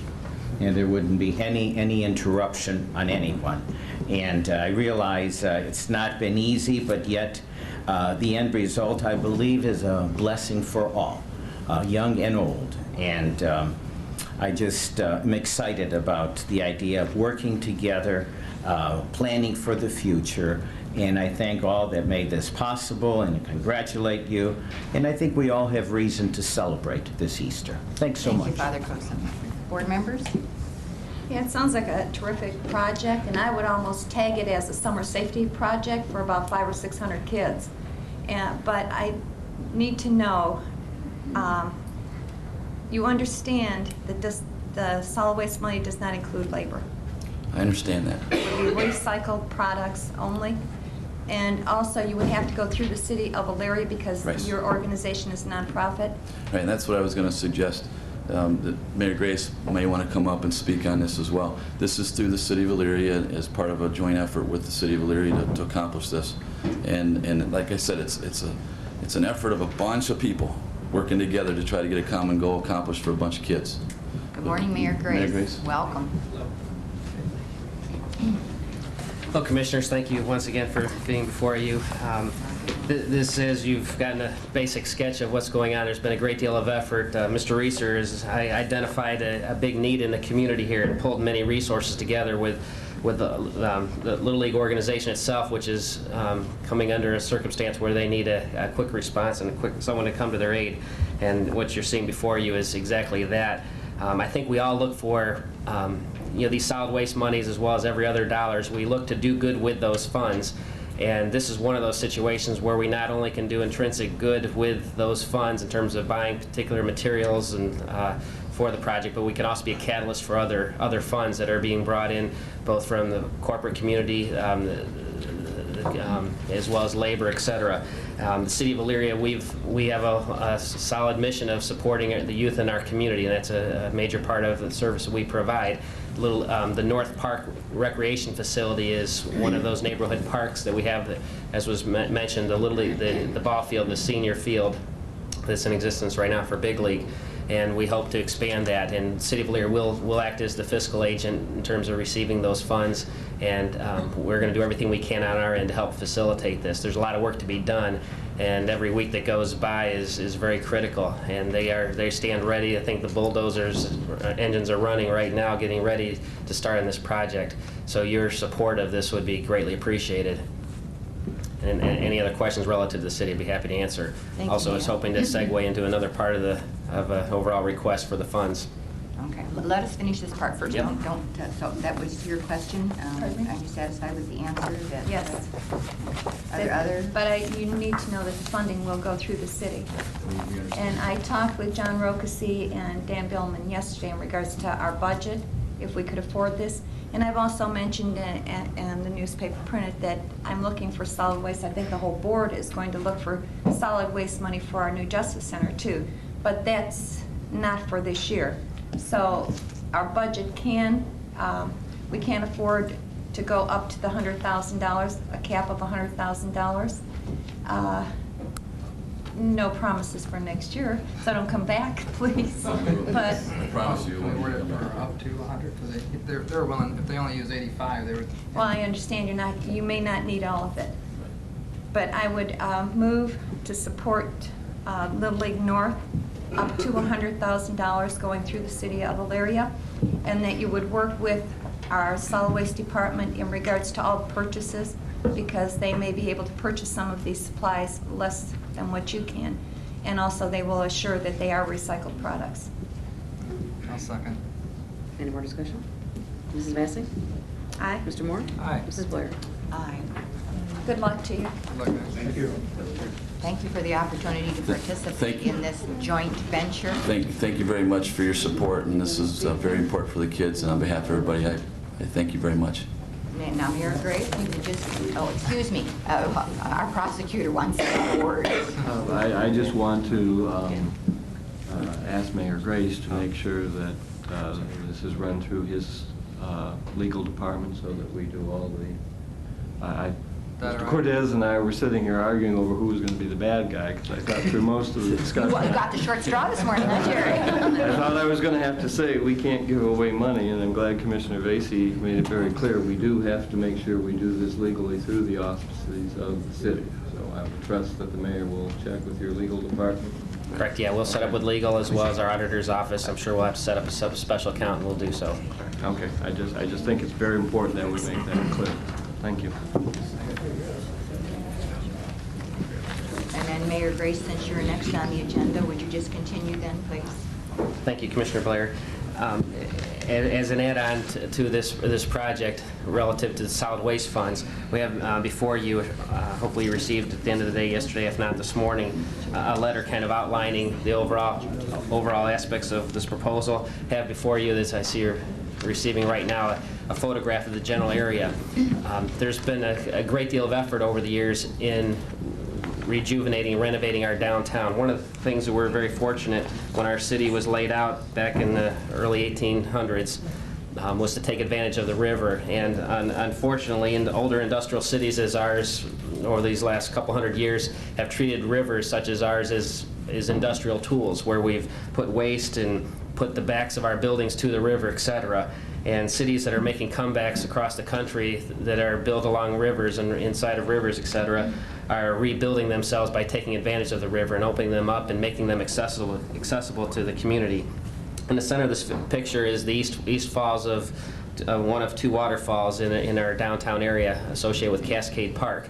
And I venture to say that probably 75% of the people living in the city of Elyria, and probably certainly a higher percentage outside the city of Elyria, have never seen these beautiful waterfalls. Probably among the most beautiful, this is probably one of the most beautiful spaces in all of Lorain County, certainly the city of Elyria, yet people are not aware of it.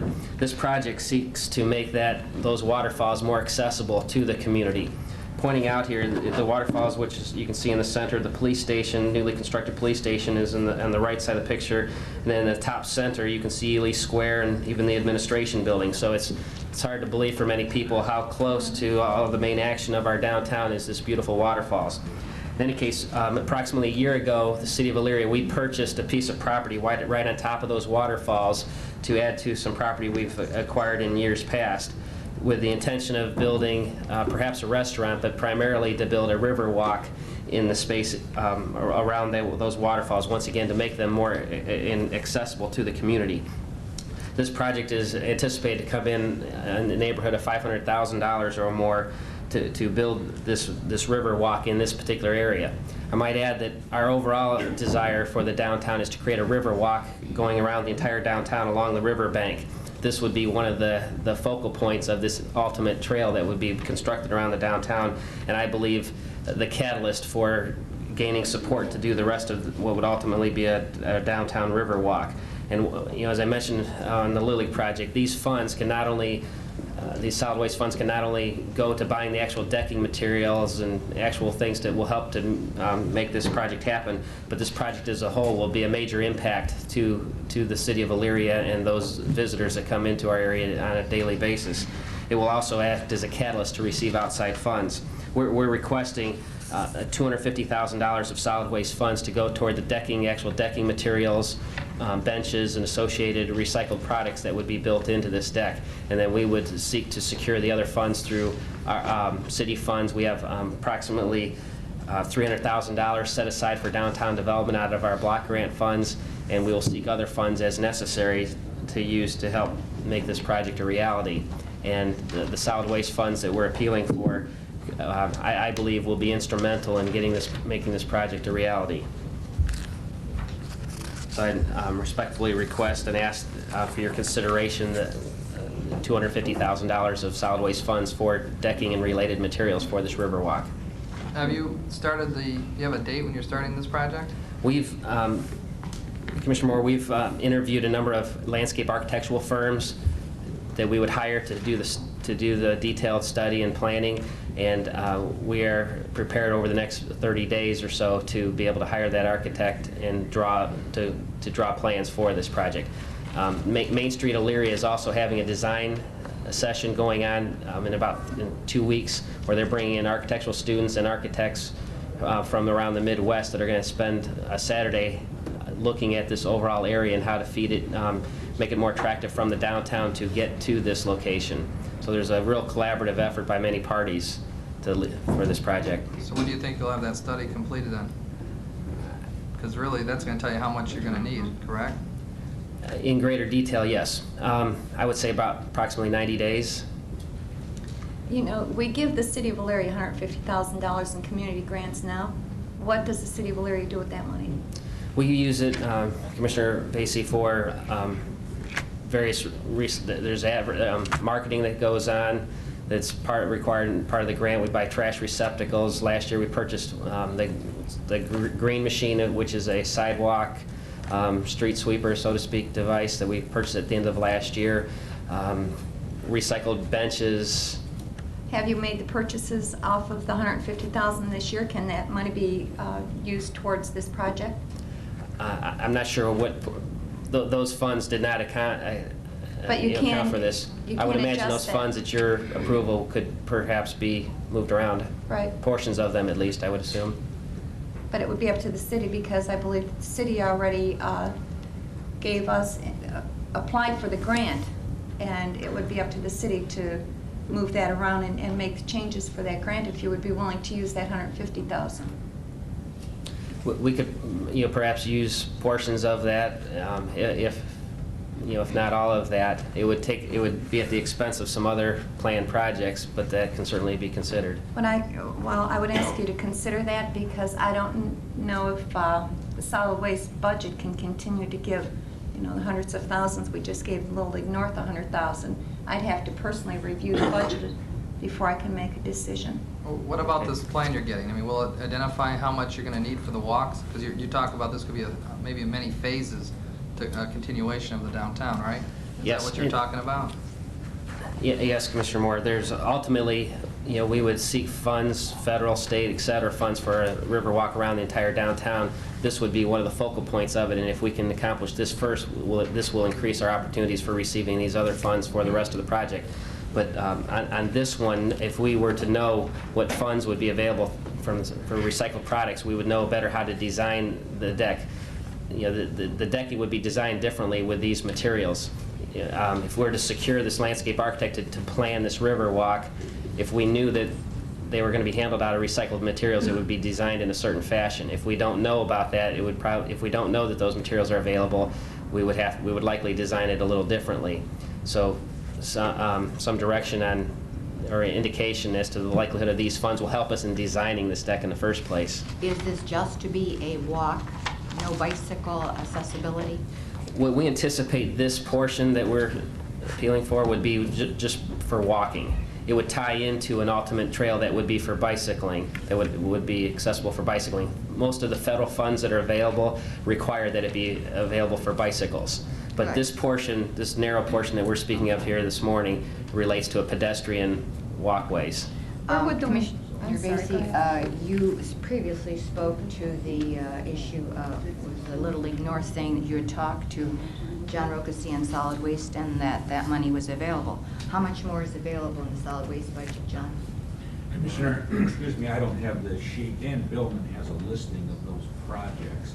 If we have that available, we can make decisions, I believe, on that. I don't have that breakdown down. He had a- Mrs. Vacy has a copy. He had a list of a lot of projects that are in the works and not funded yet, but they are scheduled to be funded this year. And it really drew down our solid waste budget. I don't remember if it was like $200,000 or $300,000 that was left in there. And they do have a maximum that they have to keep in there according to the plan. So I think we really have to review this with Dan, and I think Dan is in Columbus today. Yeah, but I did have a question, if you don't mind. Where would this walkway be? I see a lot of trees here. I mean, would you be destroying these trees to put a walkway in? There may be some trimming going on, but substantially the plan would not be to disrupt the trees there, to take advantage of the shade and the beauty that they provide. There are some trees in there that aren't as visible from others, but some of them are diseased and are in peril of falling down. And those that may disrupt this deck, we would probably take down beforehand, but substantially they would remain the same. Has safety been a question here? Because, with all the bars downtown, I hate to say that out loud, but with all the bars downtown, this seems like an isolated area over here, and if you put a walkway in there, you're just enticing people to more or less go into the woods. Well, let me say, also next to that picture is our police station, and if it's Yeah, but they don't addressing. have eyes down there. Well, we do have cameras, I would say, that surveil, there's surveillance around the police station, but let me say this is one of our most treasured spaces in the city of Elyria, and if it is in any way deemed unsafe for any reason, whether it be actual or perceived, we will straighten that out. This is a wonderful family place right here, and we're not going to succumb to any negative influences. This is too important to the people of not only the city of Elyria, but Lorain County. This is, I would say, arguably one of the very most beautiful places in our county, and we will not allow it to be, allow it to succumb to negative influence that you've mentioned. Yeah, I'd like to echo that it certainly is, and I'm not one of those people that hasn't been there. For over 50 years, I've enjoyed the amenities offered by Cascade Park, and I would like to see anything that we could do to enhance this. As a commissioner, we get to travel to some places, and I have been to some places recently where they have the types of walks that you're talking about, and they are wonderful, and I think that we ought to do whatever we can to assist this project. So I don't know what the board wants to do. I'd like to see what we have available money-wise, but I'd also like to give you the information you need to know so that your architect can plan on it. So how can we, because I want to support this.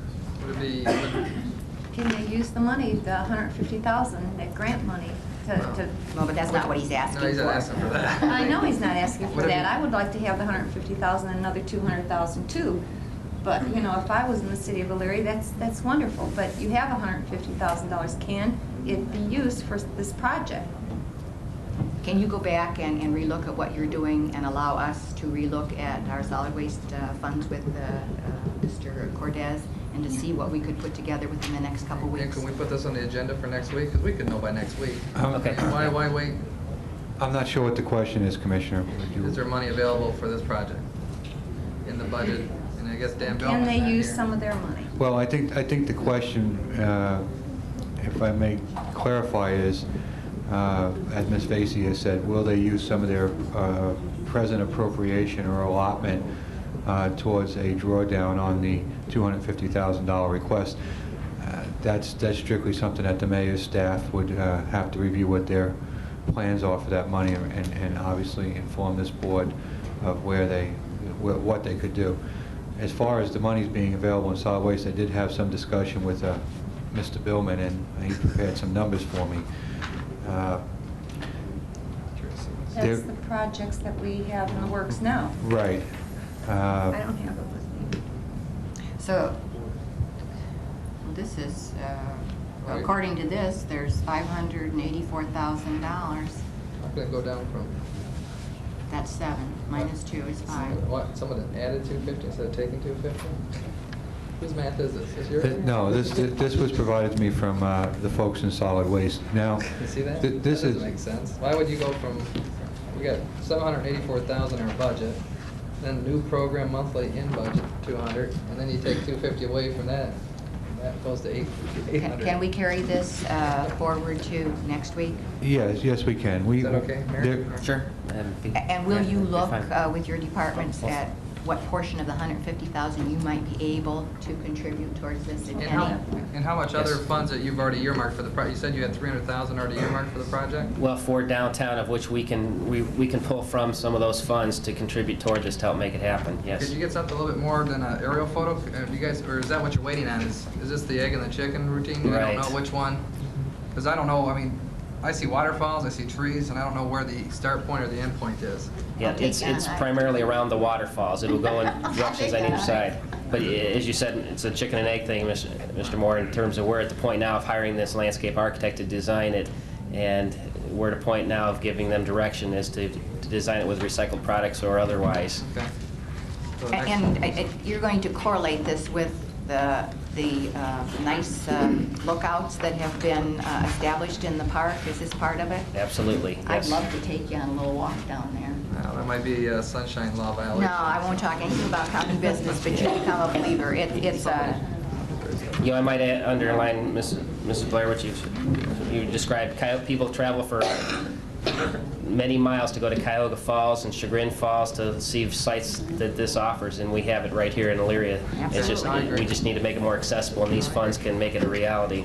Okay, Thank you very fantastic. much, Mayor. We'll We'll put look it- forward to talking to you again next week about this issue. Very good. Thank you very much. We'll put it on the agenda for next week. At this time, we need to have our continued public hearing on the proposed annexation of approximately 595-plus acres in Amherst Township to the city of Amherst, Ohio. Attorney Marcia Collette is the agent for the petitioners. And is Marcia here? Marcia, would you come forward, please? At the last public hearing, you made a request that we continue to this date, this public hearing. Do you have anything further that you wish to say to us this morning? Yeah, just very briefly, as you know, I'm agent for the petitioners. There were over 50 petitioners, and many of whom are business owners along Route 58.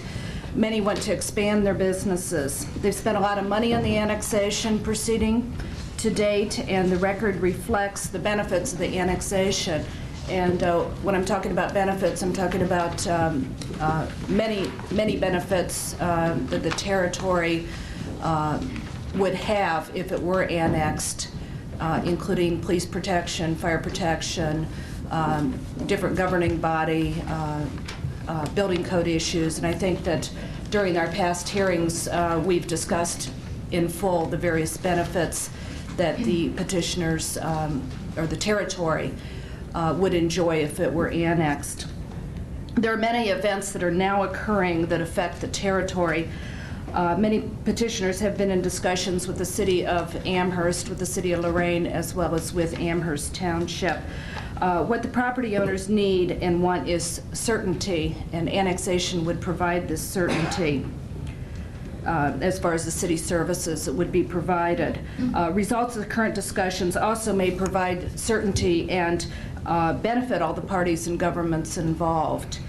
I respectfully request that the commissioners again postpone a decision on this matter for 90 days so that further discussions that may benefit all parties may take place. And I do thank you for your consideration. Thank you, Ms. Collette. Madam President, I'm going to recuse myself from this discussion. You are? Conflict of interest. That's the second time today. Lots You're of getting conflicts, up, man. I'm getting hungry. I'm trying to get some peanuts. Yeah, we know. You can Okay. step by administrative assistant. I appreciate it. All right. No fair eating while we're not there. At lunch.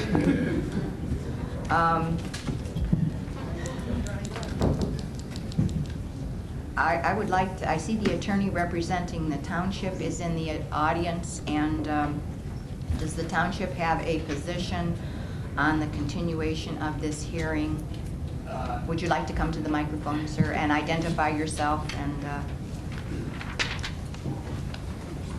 Morning, Commissioners. Robert Brinza. I am the attorney for the Amherst Township Board of Trustees. With me at the podium is David Uhrig, also a Amherst Township trustee. We can't hear. they can't hear you very well in the back. All right, I'll try to talk Thank louder. you, that's better. I've had discussions with both Mr. Uhrig and Mr. Leone concerning what the township's position would be if the petitioners requested additional time for the board to consider this petition. And I believe I can speak for the trustees, and that's why Mr. Uhrig is up here to correct me if I misspeak. But this matter has been before the commissioners. It's going on a year now.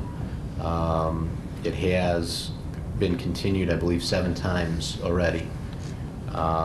There has been substantial change to the territory that is encompassed within this petition, to the point where one of the primary concerns of the annexation petitioners that was mentioned at the first hearing on this petition has been alleviated, that being the inability to access sewer if the territory were to remain in the township. Mr. Uhrig is here. He can speak as to a levy that the township is trying to put together with respect to raising additional funds for fire service. Any further delay in the board's consideration of this annexation petition raises some serious question as to the amount of the millage that the township needs to seek in order to ensure that the fire services that are currently provided to the township remain at their current level. I believe it's the township's position that, with all due respect, commissioners, it's really time to fish or cut bait on this issue. Recognizing that, no decision rendered today, if the commissioners were to deny the petition, would prejudice the rights of the petitioners. They would be free to refile a petition if, as their agent suggests, in 90 days they're unable to achieve the level of certainty that they would desire with respect to the intergovernmental discussions that are currently taking place. Personally involved in a petition in another county where the petition has been filed and refiled 5 times trying to seek the annexation of the same land in question to another municipality. So it's a decision that basically gives the township some certainty at this point in time with respect to how much they need to go to their taxpayers for an increase to accommodate their needs for fire services. And there's really no prejudicial effect to the petitioners at this time. Thank you, Mr. Brinza. Mr. Ennis? We have been down this road before, commissioners. If you recall, with some earlier annexations, we discussed the ability of the commissioners to continue these hearings beyond the statutory 90-day period when we are supposed to make these decisions. I've indicated to the commissioners in the past that 2 courts of appeals, most recently Cuyahoga County Courts of Appeals, have indicated that the commissioners cannot cannot go past the 90 days without the consent of the parties involved with the matter. So in view of the fact that the township has indicated it will not consent to continue at the prevailing, and again, it's a Court of Appeals decision, not the Supreme Court, but the prevailing weight of the law is that without that consent, we cannot continue this any further. So then you're telling us that we need to make a decision today. It's my belief, Your Honor. Oh, I like that. I'm already arguing the Court of Appeals. It's my belief that we would lose jurisdiction if we continue it without the consent of the parties. Thank you. Since this is a continued public hearing, then that's what we continued it for. Is there anyone in the public who would like to make a statement regarding this issue on matters that we have not already heard about during, as Mr. Benza pointed out, the 7 times that we've already continued this hearing? We have received a lot of testimony on this issue in the past. Is there anyone in the audience who would like to make a comment to the Board of Commissioners? Cookie McCloda, the Safety Service Director from the City of Amherst. We'll need to swear. We'll need to swear them in, and then Mr. Lynch, Neil Lynch wishes to make a statement. Is there anyone else who wishes to make a statement? If you wish to testify, please stand and be sworn in by the Assistant Prosecutor, and then we will recognize you, at least in that order. Anybody might have any testimony should stand and be sworn. Do each of you swear or affirm that the testimony you shall give today shall be the truth, as you shall answer under God or under the penalty of the law of perjury? Ms. McCloda? I have Acting Mayor Nancy Brown. Unfortunately, Mayor Higgins is out due to illness in the family, and our council president is out of town with business, and so Nancy and I are here today representing the city. And the only thing I have to say is that because of these recent changes that have happened is the main reason that we need to look and discuss this further. And we, of course, are interested in the annexation, and so we would ask that you continue it. I appreciate your comments, but I think the prosecutor just told us that we need to make a decision of some sort today. Well, so is there anything further you would like to? Just that we really are interested in this annexation. We appreciate the petition, and we appreciate your consideration. Thank you. Thank you. Thank you, Acting Mayor Nancy Brown. Mr. Lynch. Can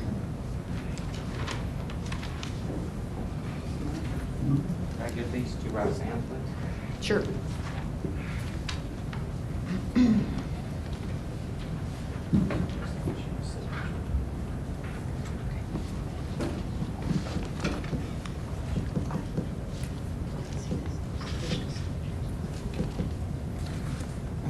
Commissioners, we've been here through many previous public hearings. They can't hear you in the back.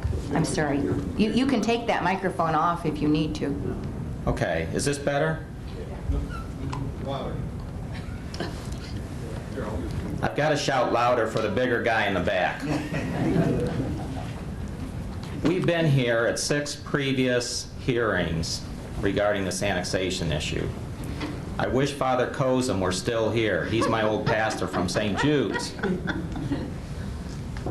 God took 6 days to put this world together. On the 7th day, even God rested. I hope that we can bring this to an end on our 7th day. Now, Marcia Collett has asked for an extension at the request of the petitioners for this annexation. I appreciate their patience in the past while the issue on the sewers was settled, which was their original main issue that was discussed at the first meeting. The sewers are done. She's talked about some other issues. I believe Marcia mentioned the JED. I'm not aware of any property owner that signed up for that JED yet. I would support them if they would. I think for all of these communities to mutually benefit from the growth that we can expect in this area, we have to work together. We've got to stop the conflicts that annexation is creating. Right now, with that annexation hanging over the head of Amherst Township, it's very difficult to negotiate from a standpoint of trust. You always have that which is perceived as a threat. It'd be best that this annexation is ended now. And I respectfully request that the commissioners make a decision against this annexation. The documentation that I had handed to Roxanne Blair were additional signatures from Amherst Township residents that are opposed to this annexation. Those 26 signatures now bring the grand total of 555 residents that have signed a petition against this annexation. So when I stand here, I'm not speaking just for myself, but for these other 555 residents that can't attend this public hearing. Now for myself, I've had enough. I've had enough time off work. I've had enough time of the personal investment that it takes to stop this. I would prefer if I can devote those energies to something positive instead of being against something. Please rule in favor of Amherst Township and deny this annexation. Thank you. Thank you, Mr. Lynch. Who else would like to come forward? I saw a couple more people being sworn in. This is your opportunity to speak publicly to the issue.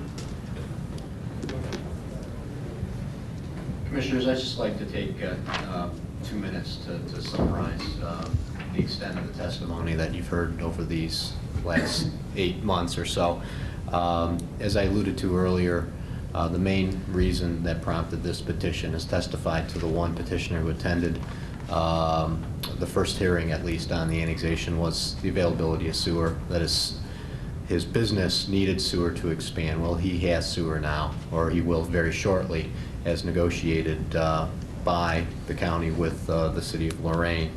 As far as the other benefits that have been alleged by the representatives of the city of Amherst, they simply don't outweigh the benefits that the territory is currently receiving by as part of the township of Amherst. The water is going to be the same. You heard testimony from a representative of the Lorain Regional, or the Regional, what is it?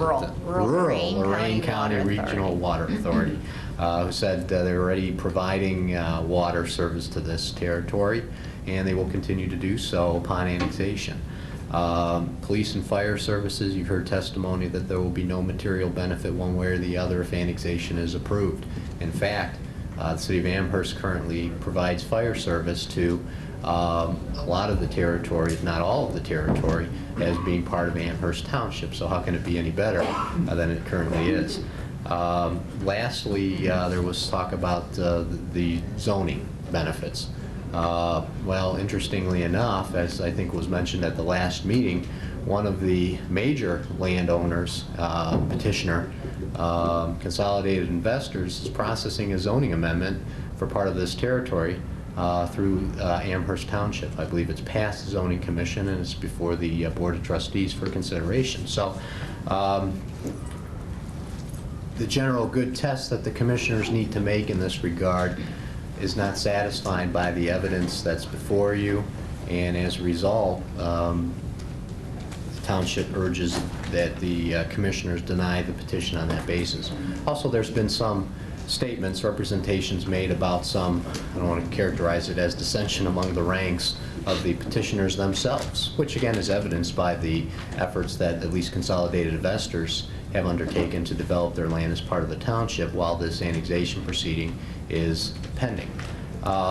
Commissioners, that again raises a question as to, well, if there is a certain number of petitioners who no longer want their land annexed to Amherst, even petitioners who signed the petition originally, how can annexation then benefit or be for the general good of their land? And again, that goes to your requirement, commissioners, that you find in order to approve annexation or approve the petition, that annexation will serve the general good of the entire territory sought to be annexed, not just the territory of the faction of petitioners who still want to annex. As I alluded to earlier, also, commissioners, by deciding the petition today and by denying it as the township requests, you're not prejudicing the rights of that faction of petitioners within that 595 acres who still desire, after everything shakes down and after all negotiations fail, if that were the case, to again apply before this board for the annexation of their lands and not necessarily drag those who no longer desire to annex with them into the city of Amherst. So Commissioners, the township submits that.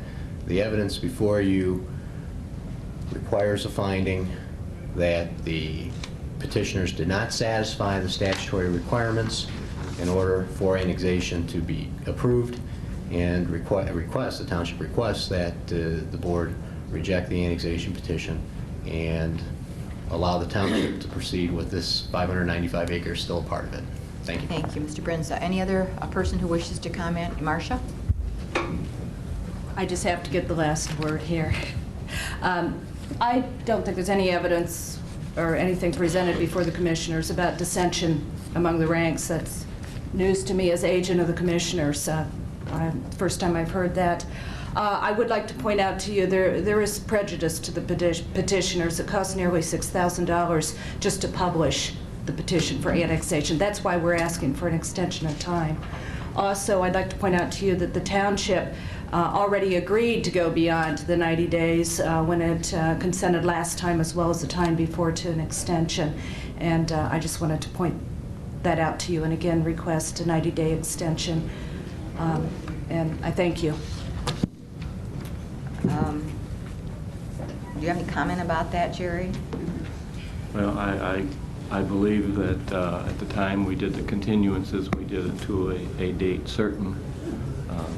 And I appreciate what Attorney Collette is saying, but my opinion remains the same, that I think we would be going beyond what the law permits us to do. I also would like to comment, with all due respect to the efforts to put together a counter petition. As the commissioners are well aware, this is not a popularity vote type thing, and irrespective of how many persons outside the area to be annexed may feel about it, we are concerned and only allowed to consider what is good for the benefit of the territory to be annexed. So with all due respect, I caution the commissioners' consideration of a counter petition from persons outside the area is not something that you can consider as far as your evidence.